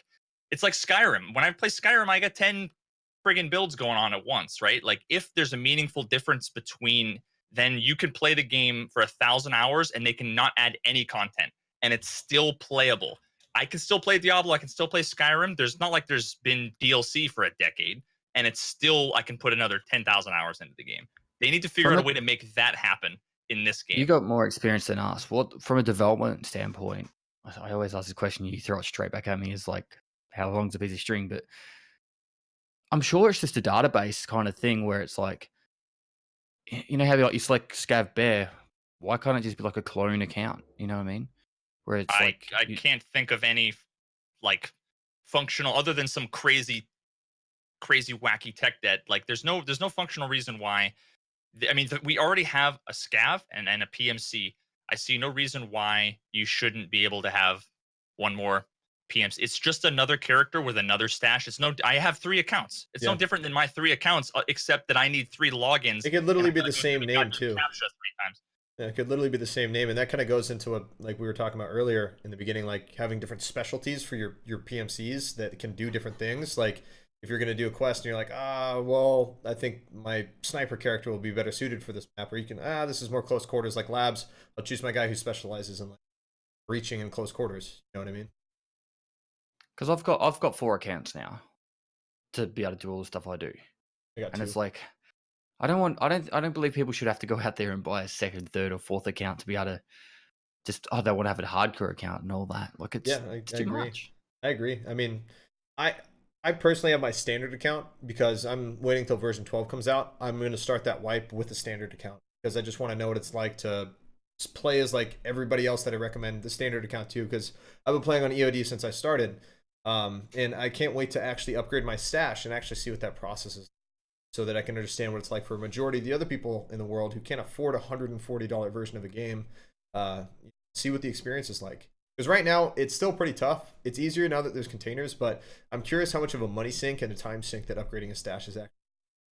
I really hope they stick to their word about how with the hideout, you can upgrade your account so you got the same amount of stash space as the EOD. If they go back on that word, I'll actually be getting right up about that. Because yeah, I mean, it's meant to be pay for a head start, not pay for win.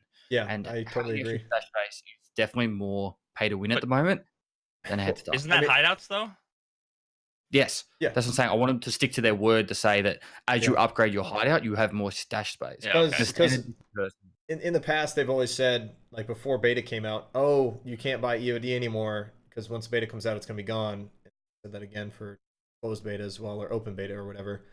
So I'm with you. Like I feel that players, it's been long enough where players should be able to upgrade their stashes. Like that's just something that needs to be in the game. Regardless if it's just money, you have to get 10 million rubles for the next level. Sure, as long as it's something, you know. Hopefully, it's that's fine. That's another money sink, which is good for the game's economy. Of course. I think one of the biggest issues like EFT is facing at a whole right now, and like anybody who streams this game will probably agree with me on this. There comes a point every time a wipe comes around to where the player base just starts drastically falling off. I don't even want to know what it's like for you. It's Pestily, always playing on, it's like, always the when they Australian say servers, but like it's always when they announce a wipe. It's always when like, oh, we're gonna be wiping soon or whatever. It and was they way don't. earlier than that. Yeah. There's multiple phases, right? It's like when most people get around level 20 or 30 and they just fall off. That's when like 80% of the population, and then as soon as they announce the wipe, then it's the other 18%, and then there's 17 people playing the game. When I have all the servers in the United States checked, and I have a inventory full, a dog tags case full of 4 names that I know aren't stream sniping me, because there's 19 people fucking playing the game in the Northeast. Like, there's a Yeah. problem. But it's Yeah, because it all comes down to the replayability. It's not content. Like, I can't say this enough. I hear so many people say, and you're not, the people aren't wrong that say this thing. They're just missing the point. We need new guns and we need new maps. All I need is a new map. You said that before Interchange came out. You said that before Labs came out. All it's going to do is give you one more place to get bored with, because the game is missing fundamental replayability. It's not content. It's not. It's I mean, fundamental. That's actually the reason why I don't do challenges, and I admire the creators who actually go out and do these hardcore challenges and stuff, because it's incorporating the game, and you know, you're doing your own thing and your viewers enjoy it, and I think that's awesome. But for me, like, the reason why I don't do like those challenges is because I feel it's the game's fault for not actually providing that replayability. So why should I have to go out of my way in order to make it fun? Again, I'm not saying those challenges are wrong, and actually I enjoy watching those streams because it's a totally different way to play the game. I honestly would kind of prefer if the hardcore challenge was the actual game for a lot of it, at least for the beginning portion of progression, and then eventually you could, you know, get your traders and you could start utilizing them and unlock them over time. But I've always avoided the challenges because I'm like, it's the game's fault that it has lack of replayability, not myself as the player. You know what I mean? To be honest, Clean, it to me, I would probably go play a different game if there was another game as fun as Tarkov. Like, I know you've got, I call it Mordhor. There's Dude, Mordhau. I'm so stoked in Mordhau. Oh my god, it's gonna be so good. The point I make is I can make my own fun in Tarkov because I'm creative in that way, where I was like, I do stuff to make it fun. Yeah, but if there was like seriously a game out there that would just grab my mind, probably 2 months into a wipe, I'd be like, all right, cool. I'm gonna go. I might play Tarkov a few days a week, but then I'll go play something else. But there's just... I can't tell you how happy I am that this patch wasn't version 12, because Mordhau is coming out in 7 days, next Monday. And I'm so happy that I'm going to be able to sink in a lot of time in that game without having to be conflicted about playing like a really major update for the game that I've been playing forever. And I totally know what you mean, man. I think a lot of us feel that way. Like, a lot of us are looking forward to titles like Ready or Not, or like Dead Matter, or any of these other games that are like roughly translatable to our current audience that enjoys this badass tactical FPS experience. There's just nothing else out there at all. And I think, you know, honestly, like, that sounds exactly like me. Like, I feel the same exact way. And it's like, I could go play Apex, which I do like sometimes, and I go play other games, and that was only like a cheap little blow at you, Tweak. Yeah, you know, play whatever you want. But like, in all seriousness, I can't play Apex for more than 8 hours before I smack my head against the keyboard. Like, I have no idea how people do it. They're just strafing in front of you, just like you're trying to hit them, and it's like you all. Yeah, I know what you mean. I don't like those strafey shooters myself. Has this ability to make every raid unique, no matter what.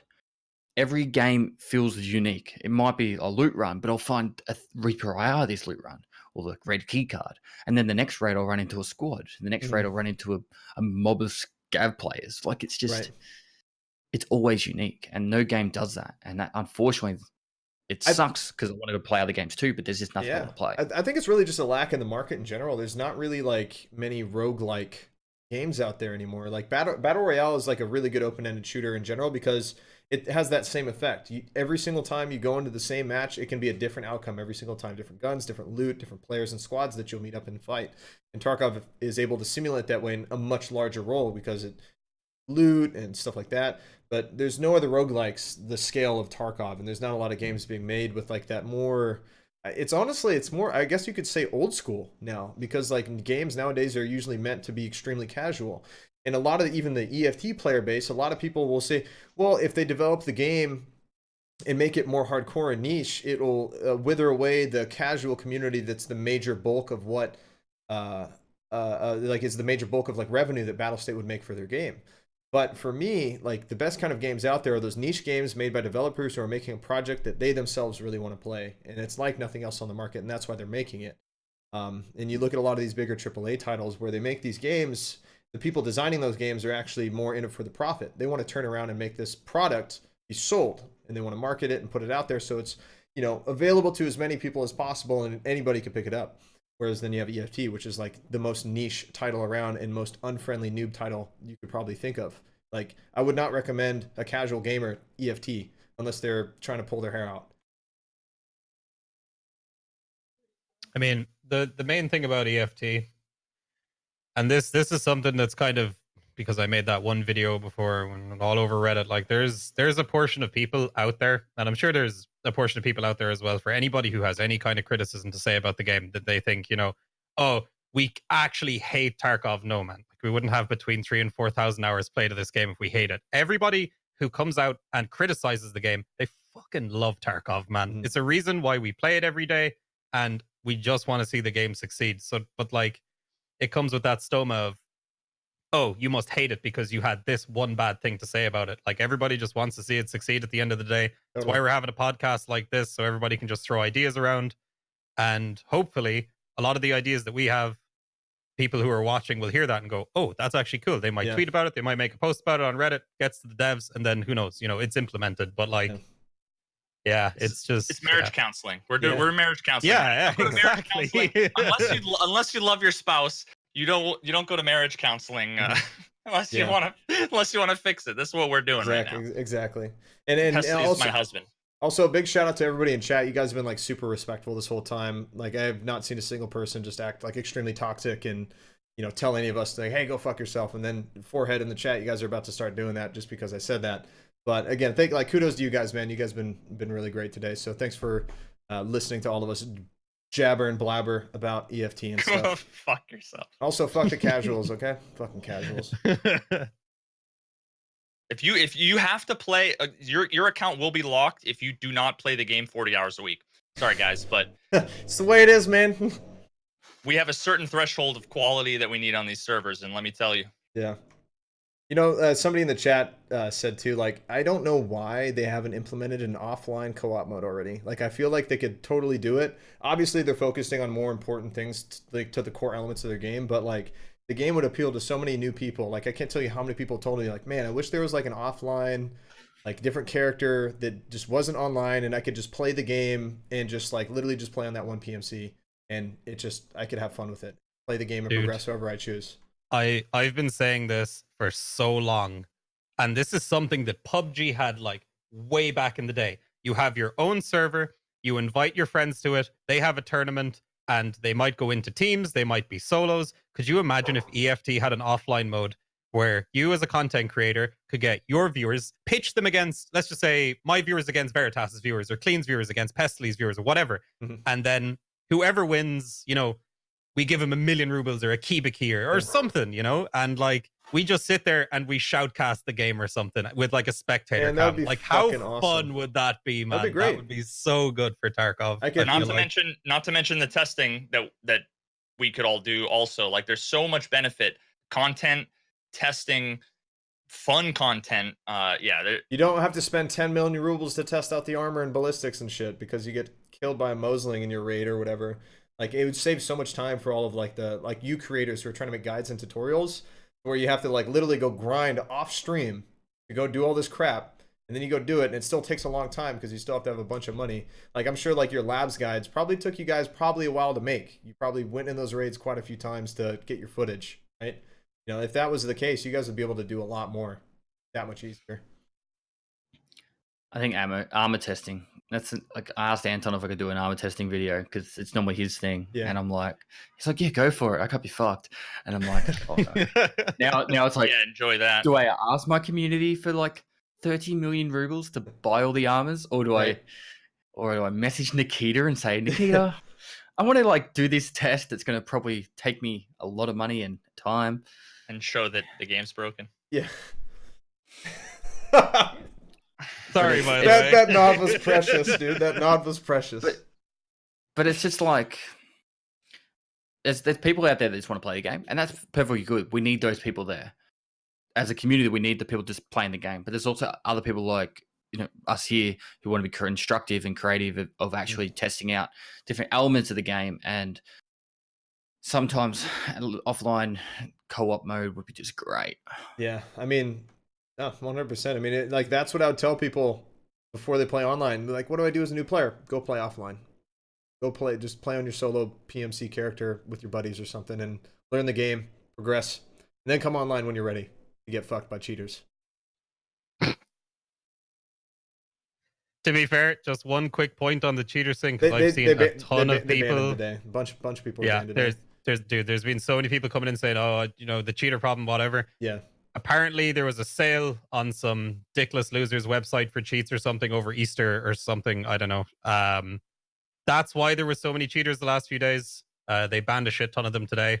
So hopefully that solves a portion of it, but a lot of people didn't know that. So Yeah, there you go. Well, I mean, yeah, that's good to know. Thanks for saying that. I mean, I was just saying that as a joke, of course. I mean, like for me, the cheater problem in EFT, it's like it's always up and down. It's like there are cheaters who break through, and those cheat developers like break through their anti-cheat, and then a couple days go by, and then they catch them all and ban a lot of them, and then the cheaters are gone for a while. You know what I mean?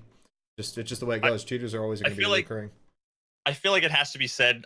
There definitely is cheaters. I can't say how many, what percentage. I honestly don't really like care about actual numbers, but I feel like I have to say, and I'll probably get flamed for this, that I feel like most people are like those folks on the ghost hunting TV shows where they have like a tool that they don't know how to use and it's just beeping and they're like, see, there's ghosts over here. Everybody says that there's cheaters everywhere, and they all say that it's always blatant because I saw a guy, he teleported through a door. Okay, well, that happens all the fucking time because of bugs, because of net code, because scavs are just broken and crazy shit happens. And half the people, yeah, this guy, his name's Barracuda. He always kills me. He's cheating. Well, yeah, that's like all I want to say is take a step back, realize how much you don't know about the game, and there's less cheaters than you think. That's the one truism I think I can say. There's lots of cheaters, but there's less than you think, and you're probably wrong a decent percentage of the time that you say you're sure. When I used to work for Battle State, I remember there was only one point in time where their anti-cheat was being worked on where they actually took player reports. And this is one of the reasons why they don't take player reports, is because a lot of people will be leaning and looking at a window, staying in the same spot, and they get one tapped and like, oh, cheater. The reason why they don't take reports is because the amount of false claims that they would get just because people are salty would be very high. And I remember there was one time where Nikita actually allowed me to take like cheat reports, and we would actually go through and we would investigate the clips and we would find the names and do all this kind of stuff. We had like all these documents that we would like update. And some of the actual cheat authors, the only bans that they've ever had with their cheats was through the manual reporting system. And, you know, I think it is about time that they should hire a team of people or volunteers who can review these reports that people would have for cheaters. Many of the ones that I was sent didn't look like cheats at all. It was just some guy literally standing in a window and he got fucking one tapped or something, or like he was walking and get one tapped. You didn't even know from where. I didn't see the guy. Yeah. How could he have killed me if I didn't see him? Exactly. Stuff like that. I started a subreddit. So I've got a subreddit. I think it's called EFT Accusations. And anyone can put a clip on there and we rate it as cheating, someone cheating, sus, or you fucking suck. And that's literally how we call it out. That's awesome. How do I not know about this? Yeah, that sounds like it'd be fun. So I watch them during my stream when I'm having lunch or when I'm bored and don't feel like playing Tarkov. And probably about, like, there's obvious ones. The speed hacking ones are obvious as fuck. There's this, like, one every now and then there's this guy that literally just goes out, shoots, back in, and you can see him just quickly stick his head out, one tap the guy in the face. And it's like, that we don't have the full story. That guy could have heard him, could have seen him earlier, could know he was sitting there. And it's like, it's so easy to just have a, like, oh, that guy just fucking killed me and he's cheating. But it's so much more than just a simple, like, I died because the guy shot me really quickly. I always need to plug that video that I made. It's very rare that you get this, but it was like two people streaming and you got to see the kill from both perspectives. And it was the glass hallway and factory. From his perspective, he was just laying into me, and I was just sprinting at him. He shot me 60 times, and all of a sudden he just dies. You don't even see me raise my gun, and on my screen, I went prone 30 seconds before and was spraying the dude in the face. So he wasn't even hitting me. Just seeing that is proof positive that That reminds game- me. That the reminds game me. is in a state where you can't know. Yeah, totally. And it reminds me of the time when I was playing with Devil Dog Gamer way back when, and he had this bug where it just sent him in the sky, and it looked like he was flying. But on his screen, he was just walking right next to me. And like something like that could be easily seen as like, oh my god, it's a fly hacker, and you just get killed by him. You're like, oh, that guy's cheating. But it's actually a bug. It was just the game breaking. Whenever I play, if I ever play with Pestily or with Ghost or those guys, how they're friggin', their ping's crazy because they're on the other side of the planet. Mm-hmm. There'll be times where I'll see Ghost, he'll be running in place, and then I'll just like walk along, and then all of a sudden it's like, if you didn't see him walking in place and you weren't in Discord with him and you just saw him teleport, speed hacker, every time it's a speed hacker. Well, that's 35% of the raids I play with somebody that has bad ping.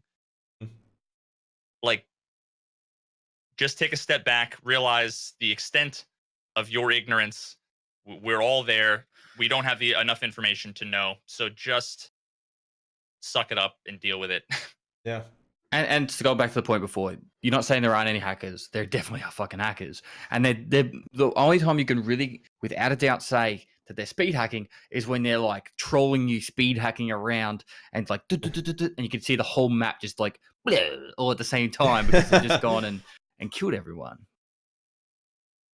I mean, the thing is, like, a lot of people seem to forget that, Tarkov is a video game.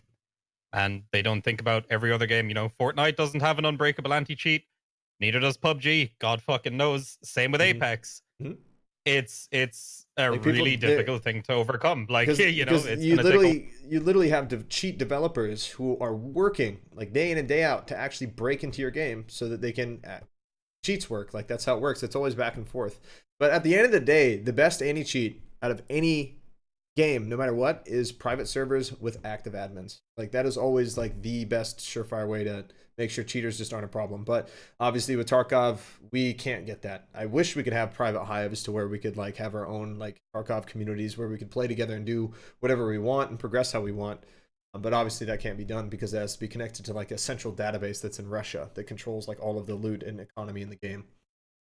The first step I think that could make a huge difference is have just a button that says flag for suspicious behavior somewhere, either on the kill screen or if they kill you, or even if you killed them, on the kill list, flag for suspicious behavior. And it's not complicated. All it needs to do is increment an integer in the database for that person. And then once it hits a threshold, then have somebody manually take a look at whatever data they have on the back end. And because I know that they have if they get the information in front of somebody, I've been led to believe that it's fairly easy for them to dig in and see there's some sketchy shit. The hard part is like there's so many people playing that you can't go through every one, right? So once you hit a certain threshold of a number of reports, have somebody manually look at it. Shouldn't take very long. And it doesn't involve making a full Overwatch system. You know what I mean? Like, that's not what we need. I mean, even like the system that CSGO implemented where it would just put you into a game, you were spectating suspicious player 1 or whatever. And then it's like, okay, this looks okay. And then he's doing fucking spin bot, shooting people through walls and shit. You're like, oh, okay. And then you hit, option this, and this for whatever. But like, obviously that would require a RAID playback system. I don't know how you'd even do that with a game like Tarkov. I'd imagine it's probably not as easy as, CSGO where, because they use those. If you've played like Armor, it's like the full overview system. You can do that. So you can actually see the whole map from every angle. Like in Armor, it's a crow, I think it is, or a seagull. And they've got the same in Tarkov, where you can actually just fly through the map and have a look around what's going on. So, because having some kind of RAID replay system would be great, not only for content creators, but also for, this whole Overwatch system where, people could voluntarily go, oh, let me look at this and see if this guy's cheating, and then the report goes through or whatever. I think they want to do that, but that's from a development standpoint. We're talking something that, is days versus months of complexity. And I don't know that it's necessarily 100 times more valuable having an Overwatch system for the amount of work that would go in, and then the inevitable bugs, and then also the ability of, if you throw a camera in there, well, now that's maybe a camera that the hackers can then jack into it's just another thing to break. Whereas, really what they need right now is machine learning. And the way that machine learning works is with large data sets. So all they need to do is add a counter. Once at the end of a wipe, 3 months, they have all this information about every single person and all of these numbers. Then they can figure out who they banned, run that through a freaking neural network, and they have enough money to hire data scientists to do stuff like this. And now you have the beginnings of a really cool automated system. Maybe they're working on this. Maybe if it's already done, I don't know. But that and if that puts it into a queue that it's like these people are flagged, manually review them. And if there's 5 people or 10 people or 20 people, not 20,000, then it's trivial. Hire a freaking intern to look at it after that, at that point, just to make sure.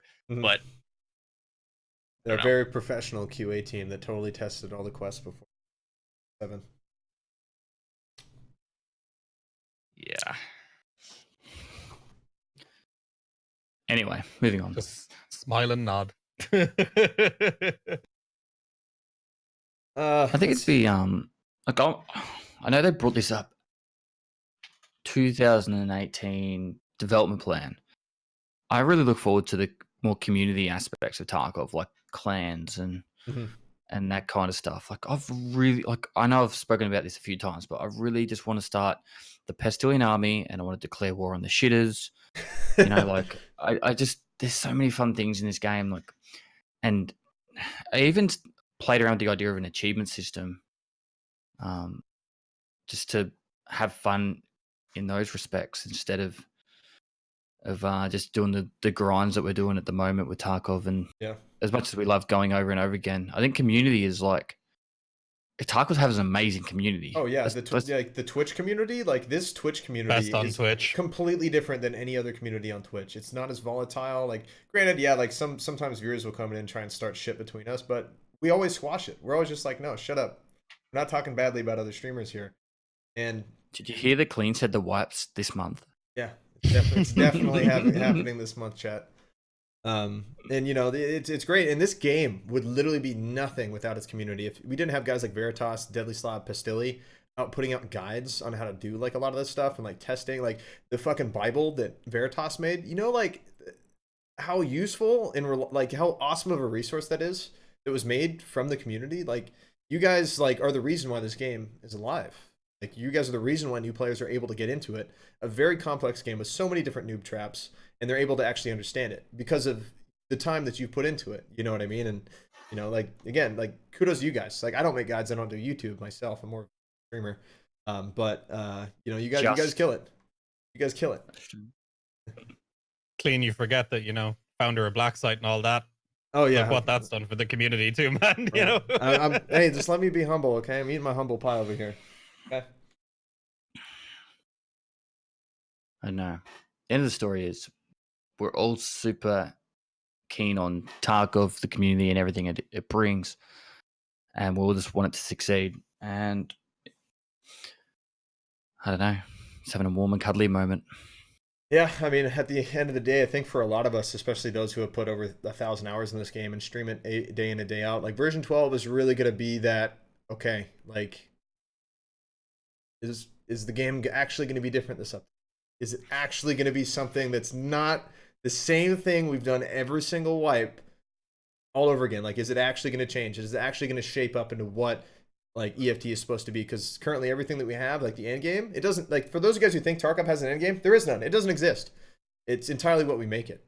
And like a lot of us will have like these expectations, like what happened with like the trailer and the raid, so that they released at the 44th hour at the end of it.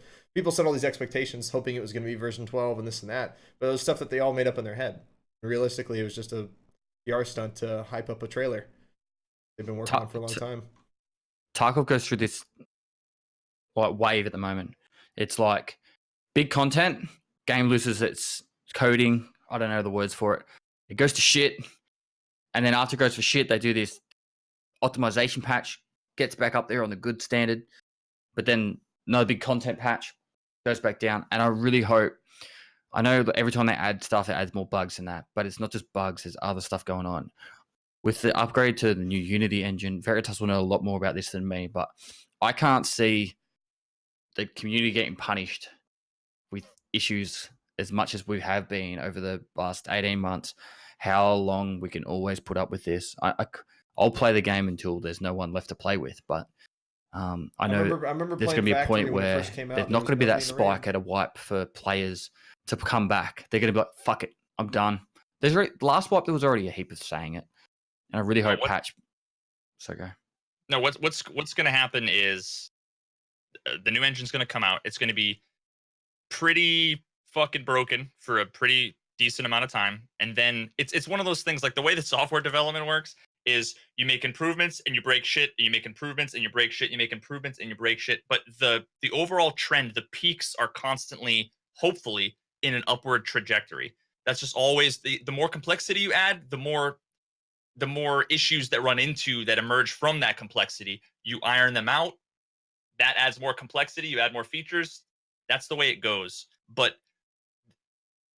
the impression that I've gotten, especially from the last talk that we had with Nikita, where he had basically, and I don't know if this was kind of lost in translation or what, but it was essentially like the core mechanics of the game are essentially done. All we need to do is like make it open world, and the game is done. Like, I kind of got that impression, and that's what I'm afraid of, because if they made it open world and didn't improve what we've talked about when it comes to quest and character progression and late game and the market, then it's literally going to be, It's gonna be terrible. it's going to die. It's going to die. Yeah. So that's why I've been making all these videos about the quests, because I genuinely see we're at like a crossroads, and it's either they've got their ducks in a row and Nikita has a vision and they're going to build it and it's going to be great, and we just haven't really been given that vision succinctly enough, or they're so bogged down in the list of things they need to build and the things that they need to fix that they don't see the forest for the trees, and they don't see what's missing. Oh, all we need to do is let's make these streets of Tarkov and the military base and make it open world. Here, the game's done. It's like, but it's just Like- EFT exactly as it is today with some new maps. That's all it is, and that's not sustainable. Not at all. That one thing, bar none, is the scariest thing I've ever heard any of the EFT devs say, is that it's time to finalize Tarkov and start working on Russia 2028. That is the one thing that I always keep thinking about. That fucking worries me. But I hope. I've had people come in my chat and they're like, "Hey, did you hear that Battlestate might be just abandoning EFT and working on another game?" I'm like, "What? I didn't like, and I wasn't totally sure where that stemmed from." I've heard a number of things over the, so I heard that there was the one during our talk, and then I remember, like, this was like 9 months ago, or maybe even over a year ago. This might have been before I was even a streamer. I remember, and maybe it was one of the early Talking Tarkov podcasts.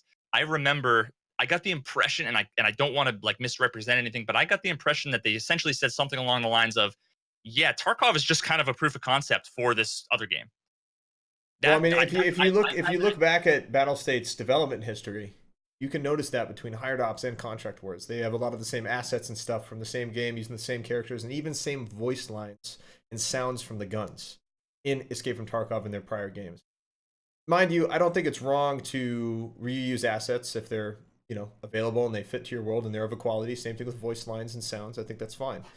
But what's the end goal is the question. Exactly. You can actually see this common pattern in the past projects they've worked on, but they've never had anything quite on Tarkov scale, though. Contract Wars and hired ops, those were very small games in retrospect to what EFT is trying to be. I think it's obvious with the gaming industry at the moment, all right? And this isn't a bashing on Battlestate games, but nearly every developer out there is all there for this. Pretty much like all your major companies, they're like, all right, we'll pump in $100 million in advertisements. We'll put minimal effort into the game. We'll just copy paste what we had for the previous game, put a number at the end, +1 to the end number, and then put it out there with a couple of little tweaks to values, and then we've made money. Right? Tarkov's probably one of the first games, and this is why we're so passionate about it, that it's actually been about a passion of a game. And this is why I asked Nikita to do that interview, and Veritas came along so I could actually find out what started the idea of Tarkov, what's Nikita's background, so we could actually learn more about it. Mm-hmm. My theory is it'll get to the point where it'll be like, fuck, this game's getting too much work. It's too much work, and it's no longer selling like it used to, and our costs are too high. Pull the plug. Because that eventually there's going to be like no one buying the game. There's going to cost they've got 100 people on staff. They have to pay wages. I don't know what wages are and all that. Server running costs, et cetera, et cetera. There's going to be a point where it's like, we're not making money anymore. We're losing money. Well, The game's not gonna you get can finished. find public information about well, I can't remember the name of the parent company, Battle State Games. It's do you remember what it's called? Absolute Soft.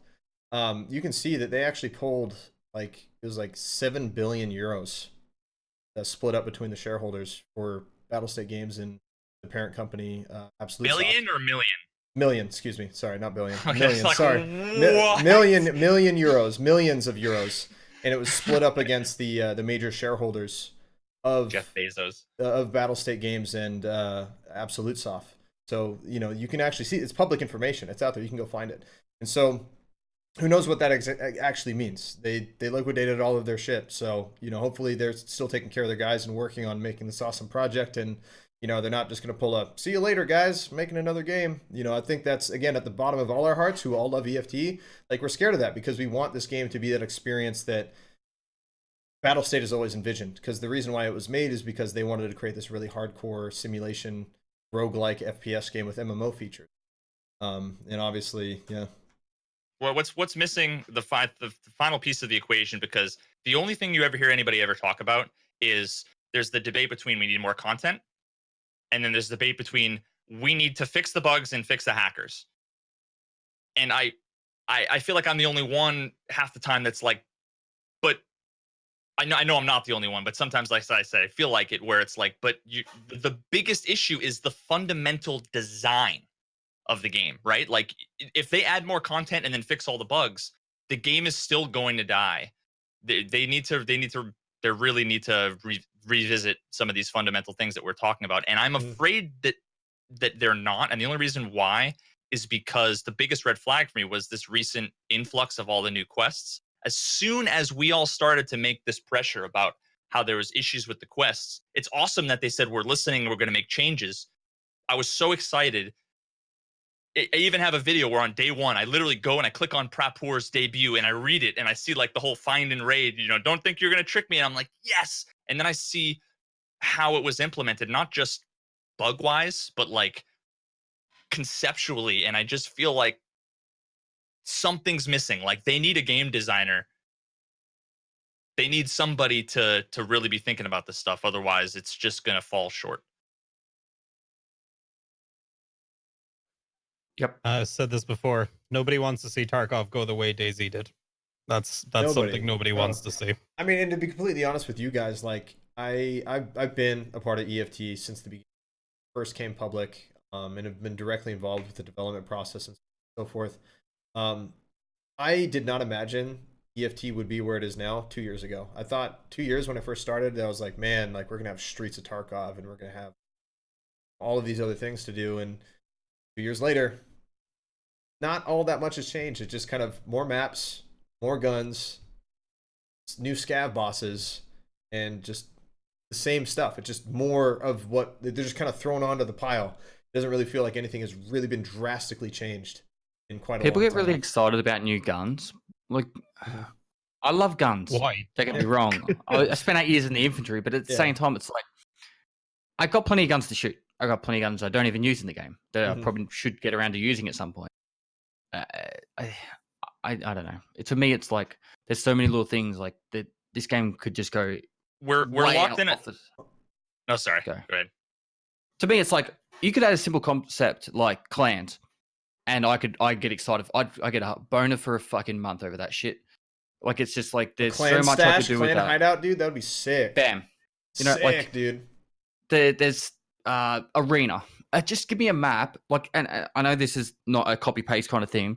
Copy paste factory. Make it that you can only queue up in a squad of 3, and you only go up against another squad of 3. Bro, I've been Bam. saying that for years, man. fucking- I would play that all day. Just 3v3, squadding, fragging on Factory, dude. That'd be amazing. Because Factory's a great map. It's And really you- well designed. Only go against other squads of 3. I don't give a fuck if I die, lose my loot. Other people die and lose their loot. It'd be fun if you go in with 3 hatchets and just be like, go for it. That makes the end game infinite, because now it's more like the CS:GO. That's why you can play on Mirage 1,000 times in a row and it's still good, because what you're playing and developing is strategy and tactics and gameplay, and it's interesting from a different level. Right now we're locked in a shed and it has a salad bar, and they keep adding cool shit to the salad bar, but I want to leave the shed. There's cool shit outside. I don't care that you're adding more to the salad bar. I'm sick of the goddamn salad bar. It's a great analogy. I'm gonna catch some flack for saying this, but I'm gonna say it anyway because I don't fucking care. Tarkov would like really benefit from some kind of just simple implementation of like some kind of BR. They've talked about it before with their arena mode. It could be different. It could be like your 3v3s. It could be your 2v2v2s on whatever map, anything like that. If you added some kind of BR system into Tarkov to where it was just an optional thing that other people could do on the side, I already see tons of people going, "Oh, you're a fucking idiot. What?" Look at how successful all of the BR games that have come out recently have been doing. First of all, it would probably bring back a lot of the player base. It would probably make a lot more people more interested in playing Tarkov every day so that they could, do this BR mode. There might be rewards for it or whatever. And then they could be like, okay, I've had enough of this. I'm going to go back to my PMC and go do this, this, and this. Right. You know what I mean? And I agree. I mean, the thing is, EFT is a great platform shooter. So if you take the FPS model of the game, where you can custom guns, where you control your character and how armor works and so on and so forth, you could take that platform and make almost any other game with it, and it would be good. And a lot of you guys who are saying, "Oh no, that would be terrible," I guarantee fucking you, if you guys play EFT BR, you'd probably fucking love it. I'd probably love it. It need to be a totally separate game. It can't be. It has to be something totally separate. Yeah. It shouldn't be tied to like the main progression of the game. But No. same thing could be said if there was like a 5v5 like disarm the bomb game mode that you could just play, and you could just have loadouts, and you could just do that if you wanted to, because the gunplay and the firefights in Tarkov are the best. They're better than any other FPS game out there, hands down. So regardless of what you're actually doing, as long as you're still having fun and having those fun firefights, that's all that really matters at the end of the day. Do you think that would turn into, so like when you play COD 4, nobody ever plays single player mode? I mean, I know people do, but really you buy that and you instantly go into friggin' team deathmatch or search and destroy, right? I'm worried that other game types would become where a lot of the casual players would I don't know if it would be all the casual players or all the serious players, or if it would be a bunch, but I just feel like that unless they made a different game with the same engine, but literally like a different launcher, a different like program that you have to open up, I would be too worried that then it's just EFT. It's just a better version of all the other games, which makes Tarkov no longer Tarkov. It's just better COD, or it's better PUBG. Yeah. And I'm with you, Tweak. And then I think that 98% of the people that immediately say no, and I instantly wanted to like cringe, but there's no objective reason why there's a bad idea. It's just because it's a fucking meme and people love, because they're sick of the BRs, and People I love love to be EFT negative. because being negative. it's hardcore. And you play Fortnite? Oh, I play PUBG. Oh, well, you play PUBG? I play Tarkov. It's really fucking arbitrary. Play a man's game. I would play the shit out of Tarkov. Like if you could spawn in and die and pick up loot and pick up like build guns in raid, it'd be so much fun. I just know that it would kill EFT as it exists now, which is the only reason why I think I would be against it, but not because it's not a good idea. The easy solution to it is like this could even be tied into something it keeps people more interested for late game, is that maybe you need to find a key card, or maybe you need to find a ticket that lets you enter these, and these tournaments are held like let's just say for example it was a BR. Maybe it only happens twice a week. And it's just be like an my event. weekly ticket. Let's go fucking do a BR, boys. Let's go. Put your stream on a 10-minute delay and go slay. And then that's it. Just maybe twice a week. And they could rotate out game modes every week. But like, this is obviously just talking shit here. I know this is probably never going to happen, but. And it doesn't matter. You could literally say BR, whatever it wants, is the fact that we don't want to see more guns. Like, as cool as it is to see more guns. No, we need more AKs. I don't know what the fuck you're talking about, dude. Like, I can take any little new addition. Like, I used Clancer as an example. the 3v3 factory, the arena. They called it arena, but I'm happy with the 3v3 factory button. Yeah, me too. Like, if you put any of those things in, I could play that to death for another month, 2 months, 3 months. You know, and if you just did like 5 of those ideas, there's a year's content for me. Like straight up just there. Oh yeah. You know, and I don't know how simple these things are, but if there was a leaderboard and you could declare war on another clan, and I would have the shitters I could declare war on, all the guys in the Pestily army, and every time a Pestily army guy kills a shitter, we go up 1 number and they go down 1 number or whatever, and then I could be like shit talking Anton or Veritas, because you know my guys would be better than Veritas guys easily. Like the point is, it causes rivalry in communities and then fun, and it's just, it doesn't even need to be content, as in they're not adding extra guns or actual hard coding. It's literally just a leaderboard and a name tag in front of the name. That's it. Done. Just imagine, man, one of your guys goes off and kills somebody else's, and you're like, oh, cool, I killed that guy. Then you go over, you check his dog tag, you see the clan tag, you go, oh, get fucked. I can't wait to go tell the guys, you know, I killed this dude for the clan or whatever, you know? It's more communal-based stuff. Anything that's more about growing a community. Because, again, the reason why that's so important is because EFT, the reason why it's successful is because of the community. So they need to really focus on features that will help on community growth and help for community content and help bring people together. You know, it's just one of those things, man.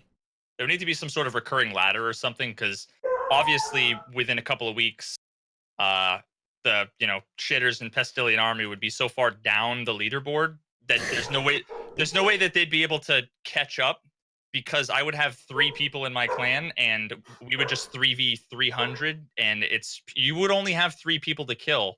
So the way it would work, it's just a numbers game. It's not a leaderboard of entire of Tarkov. It's, you actually see the leaderboard of the war. So my clan declares war on Anton's clan, and then there is now a leaderboard for the 2 of them, and you'll see how many kills Pestily gets versus of the other clans, and then you also have it so you could have alliances, so you guys could jump in and be a part of it, you know. And so what happens when it's like 1,000 to 300? At that point, you're so far behind. Like the fat kid at the back of the race, he's not gonna keep running. You're just gonna stop and lose. Then we win the war, and I declare war on fucking Clean's crew. Yeah. Pepe hands the fat kid as me feels bad, man. But is the war like a recurring resetting thing, or no? Because you say we've won the war, and then you stop it, and then you start the new war with someone else. So it's like best 2 out of 3. Okay, I won. Okay, let's do another best 2 out of 3. Okay, I won. Just like every other game in existence. Why do you, but you can see it here. Chat's blowing up with the lols and shit because you're calling out fat kids and yeah, you know, saying that you're better than me. But it's purely just there. It's content because people enjoy rivalries and community-based driven stuff. Yeah, like I would love to do like a 3v3, the team versus Black Site. Like I would love that. That would be so much fun. And like the whole team. Yeah, dude, you could do like a big ass squad stream, dude. Like that would be freaking fun. That'd be so fun. And like I wish we could do these like kind of events, but there's no way to do that within EFT because there's no private servers. There's no way for communities to really kind of cultivate themselves like that. It's all just based off of the game and the raids that we go in and play. You know, like we have to try and like lobby snipe each other basically for that to happen. And then it doesn't really matter if they're adding the coolest new guns because we're making content with and having fun. Mm-hmm. And yeah, there's going to be people that are just playing the game normal. They don't be involved with that stuff. But I could literally go, all right, Veritas, I'm going to be going on California server with my squad. We're only going to be going woods. I've got my whole Pestily army going woods on the daytime rotation. Send your boys in. Let's bring it on. And your group of shitters will go onto that server too. And at that same side, and you can keep battling each other on that same map. You know what? I'd love to see a game mode like this, call it like Scav Infection. So you have like 25 players, 24 PMCs, 1 scav with a Mosin. And whenever you kill a PMC with a Mosin, then there's one more scav with a Mosin. Keeps multiplying. And then eventually you have 1 PMC versus like 24 Moslings. Like something like that. This is like reminiscent of like what people did back in Forge on Halo. Mm-hmm. Look, like that carried that game for a very long time. Like But you need 1 million players to have a bunch of different game modes be sustainable, unfortunately, and we're not going Yeah. to get there Yeah, they don't have that. unless they figure out a way. There's some interesting things that in a lot of the research I've been doing on game design, there's some interesting things that they can do that isn't directly creating content, but creating game design elements that where content it dynamically emerges from it. One simple example is like the flea market. Well, now it's a new feature in the game, but this whole meta game evolves around finding the stuff, selling it, setting up a market. Like they're not creating content, but content is emerging from it. They need to do more of that. And I can't think of any examples right now. But a clever example, one or two of those things could completely change the game by adding in whether it's crafting or building. I mean, not, I don't know, something like that to make it so that there's stuff you can do outside of go into a raid, pick up a thing, kill a thing, and leave.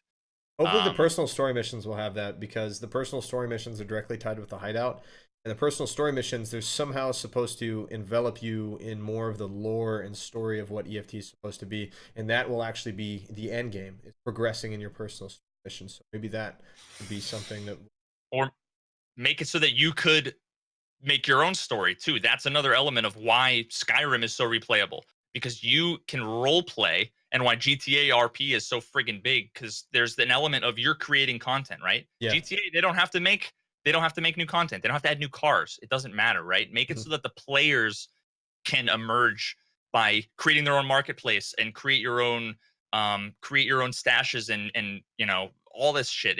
That's the stuff that's going to make the game uh blow up and be one of the biggest, best games of all time. Not adding 2 more maps, 20 more guns, and you know, an open world. Mm-hmm. Even if they did fix a lot of the issues, like of the game's performance in terms of like lag, desync, netcode, like still the game would eventually just be kind of boring. Eventually, it wouldn't have that same flavor. You know, it's just, it needs to have something that's really going to keep things chugging, like for a long, like what I cannot imagine this game without wipes. I cannot imagine EFT without a wipe. And the end game design is supposed to be no wipes. What is that going to be like? And it's like when you watch it, Smoke stream, and he uses the in-game voices, and he makes a story out of it. Oh, it's so immersive. Like, my gosh. And that's what the point we're getting at is you can add 1,000 more guns and 50 more maps, and the servers could be full, but it's going to die off eventually, because what's the replayability? See, all we got to do is we get Summit to come back and wave his revived dead game wand, like he did with Sea of Thieves and GTA RP somewhat, and, you know, just boot BSG into gear, and then, you know, everything will be good. Everything will be fine. Well, VoIP would be another thing. Like, yeah, I'd love to be able to interact with players. VoIP would be huge. It's and coming in version 12. A lot of people are saying that VoIP will be shit, but you don't have to have it on. You can turn it off. You know, It's literally, yeah, it's a no loss feature. If some dude is spamming racist comms and you've got him muted, you literally don't know. He's just wasting his breath, right? Like if you don't want it, you don't need it. There's no reason not to add it. And that's going to create content. Think of oh my God, all the new content that's going to come from VoIP. One of the best videos I ever saw was PUBG. I don't know if it was Shroud rolled up to some dude, and there was just a dude who was one of his stream snipers laying on like the cot, and he's just like, "Hey man, how's it going?" Just like ready for him. It was the funniest shit ever. Just being able to talk is gonna make some of these experiences so crazy. And that's what I'm saying. Add a feature that makes it so that content emerges from it. That's another great example is VoIP. Hideouts, VoIP, the flea market. If they have traders out in the open world, more dynamic events. These are all things that they're not technically difficult to do. You just need somebody who has a brain for this stuff to think about it. And that's why I think we need to do more of these, and we need people to be more vocal about this kinds of stuff on Reddit, because if it gets drowned out by people saying Battlestate doesn't care about the cheaters and they don't give a shit about anything and they just want to sell EOD and they're not even planning on fixing the bugs, you're not helping anybody. You're literally going to kill the game faster. We need useful, meaningful, well thought out critiques. That's why we're And having this that's- podcast.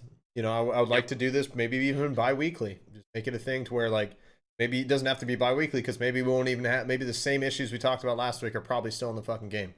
You know, but it could be something that we do again in the future to, you know, again encourage you guys to discuss these topics, discuss the issues. But it also gets everyone in the community talking about these things. Mm-hmm.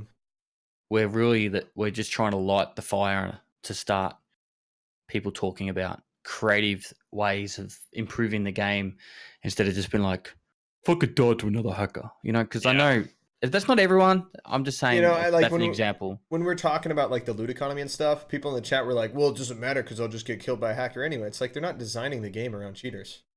Yeah, that can fucking happen and that sucks, but what we're saying isn't irrelevant just because some cheater can come in and kill you. Yeah, we need more people that have good ideas, because there's a lot of people that have really good ideas that aren't content creators. So one of the biggest things that I see is that people complain to say streamers have too much say, and ultimately it comes down to the fact that we have too much say because we put together hours and hours and hours of content. Whether you agree with it or not, it doesn't matter. We put the content together and formulate it in such a way that it's like, here is my essay, here's my thoughts, here's my opinions here, and we give that information. If you want your voice to be heard, spend the time to learn how to make a quick video, or to design a little infographic about. There are plenty of people that have gone and done sketches in Photoshop of really simple mock-ups of new UI that weren't content creators that got put in the game. And you know what? As soon as they do that, they're now a content creator. So whether you want to do it or not, if you want your voice to be heard, don't just spam caps in Reddit, because you're literally wasting your time, and you're not contributing what you're taking away in fucking carbon emissions, slamming Like, on your keyboard, right? If you have ideas, put them down. What people forget too when it comes to that whole, oh, streamers have too much to say, you know, oh, the devs are only listening to streamers. Like, people forget that, like, you know, This we're game is not just alive the because voice of the creators. This game is alive because of the creators. Besides that, like, streamers, it's not just the voice of one person. You're literally, it's your job to sit there, read chat, be hundreds of people, could be thousands of people, but you are reading all of these messages all day, every day. And like, you're not just you're the voice of your whole community, you know? And that's the most important thing. And that's what a lot of people forget. It's not my personal opinion. A lot of my opinions are based off a lot of the stuff that I've read in chat, or ideas I've seen in chat, like that I've just, you know, stolen and take my own credit for it because it makes me look better. But you know what I mean? Like, people forget that it's not just one person. It's a lot. It's a lot of people in the community. And that's the last word you use. The community is really what we have. We have a community of people that we talk to every day, and we're the voice of the community for our community. It's pretty much how it comes out. Totally. So we're getting about 2 hours here. I don't want to keep you guys too much longer because I know you guys got to do your own streams and probably go eat and do other things. So if it's all right with you, I think we should probably wrap up and maybe just go over what we just kind of talked over in general today. Baxter has different ideas. Yeah. Well, thanks for having us, dude. Yeah, of course. So just for a lot of you guys in here today, we talked mainly about a lot of the progression that is going on in EFT. We talked about player levels and skills and what it means to kind of personalize your character in terms of his own ability. We talked a lot about questing and questing progression, as well as trader leveling and basically the available items that they have available on them in their warehouse. We talked about the flea market. We talked about the lootable economy. And then near the end there, we kind of started talking about ways that EFT could be more grown through a community. And so that in closing, if you guys don't know Tweak, Veritas, or Pestily mods, if you guys could please plug their links in the chat. Guys, please go check these guys out on YouTube as well as Twitch. They're amazing content creators if you do not know about them. That's why I wanted them here on my channel, on my podcast, to show I could also introduce them to a lot of you guys who may not know them. Pestily, Tweak, as well as Veritas, thank you guys so much for your time. Thanks for hopping on my podcast today and talking about EFT. And until next time, guys, thanks for hanging out. Peace out. Take care. I'm going to go pass you guys over to some smaller EFT streamer, and you guys should definitely get some emote spams going in the chat. Make his day. I'll talk to you guys very soon. Later. Peace.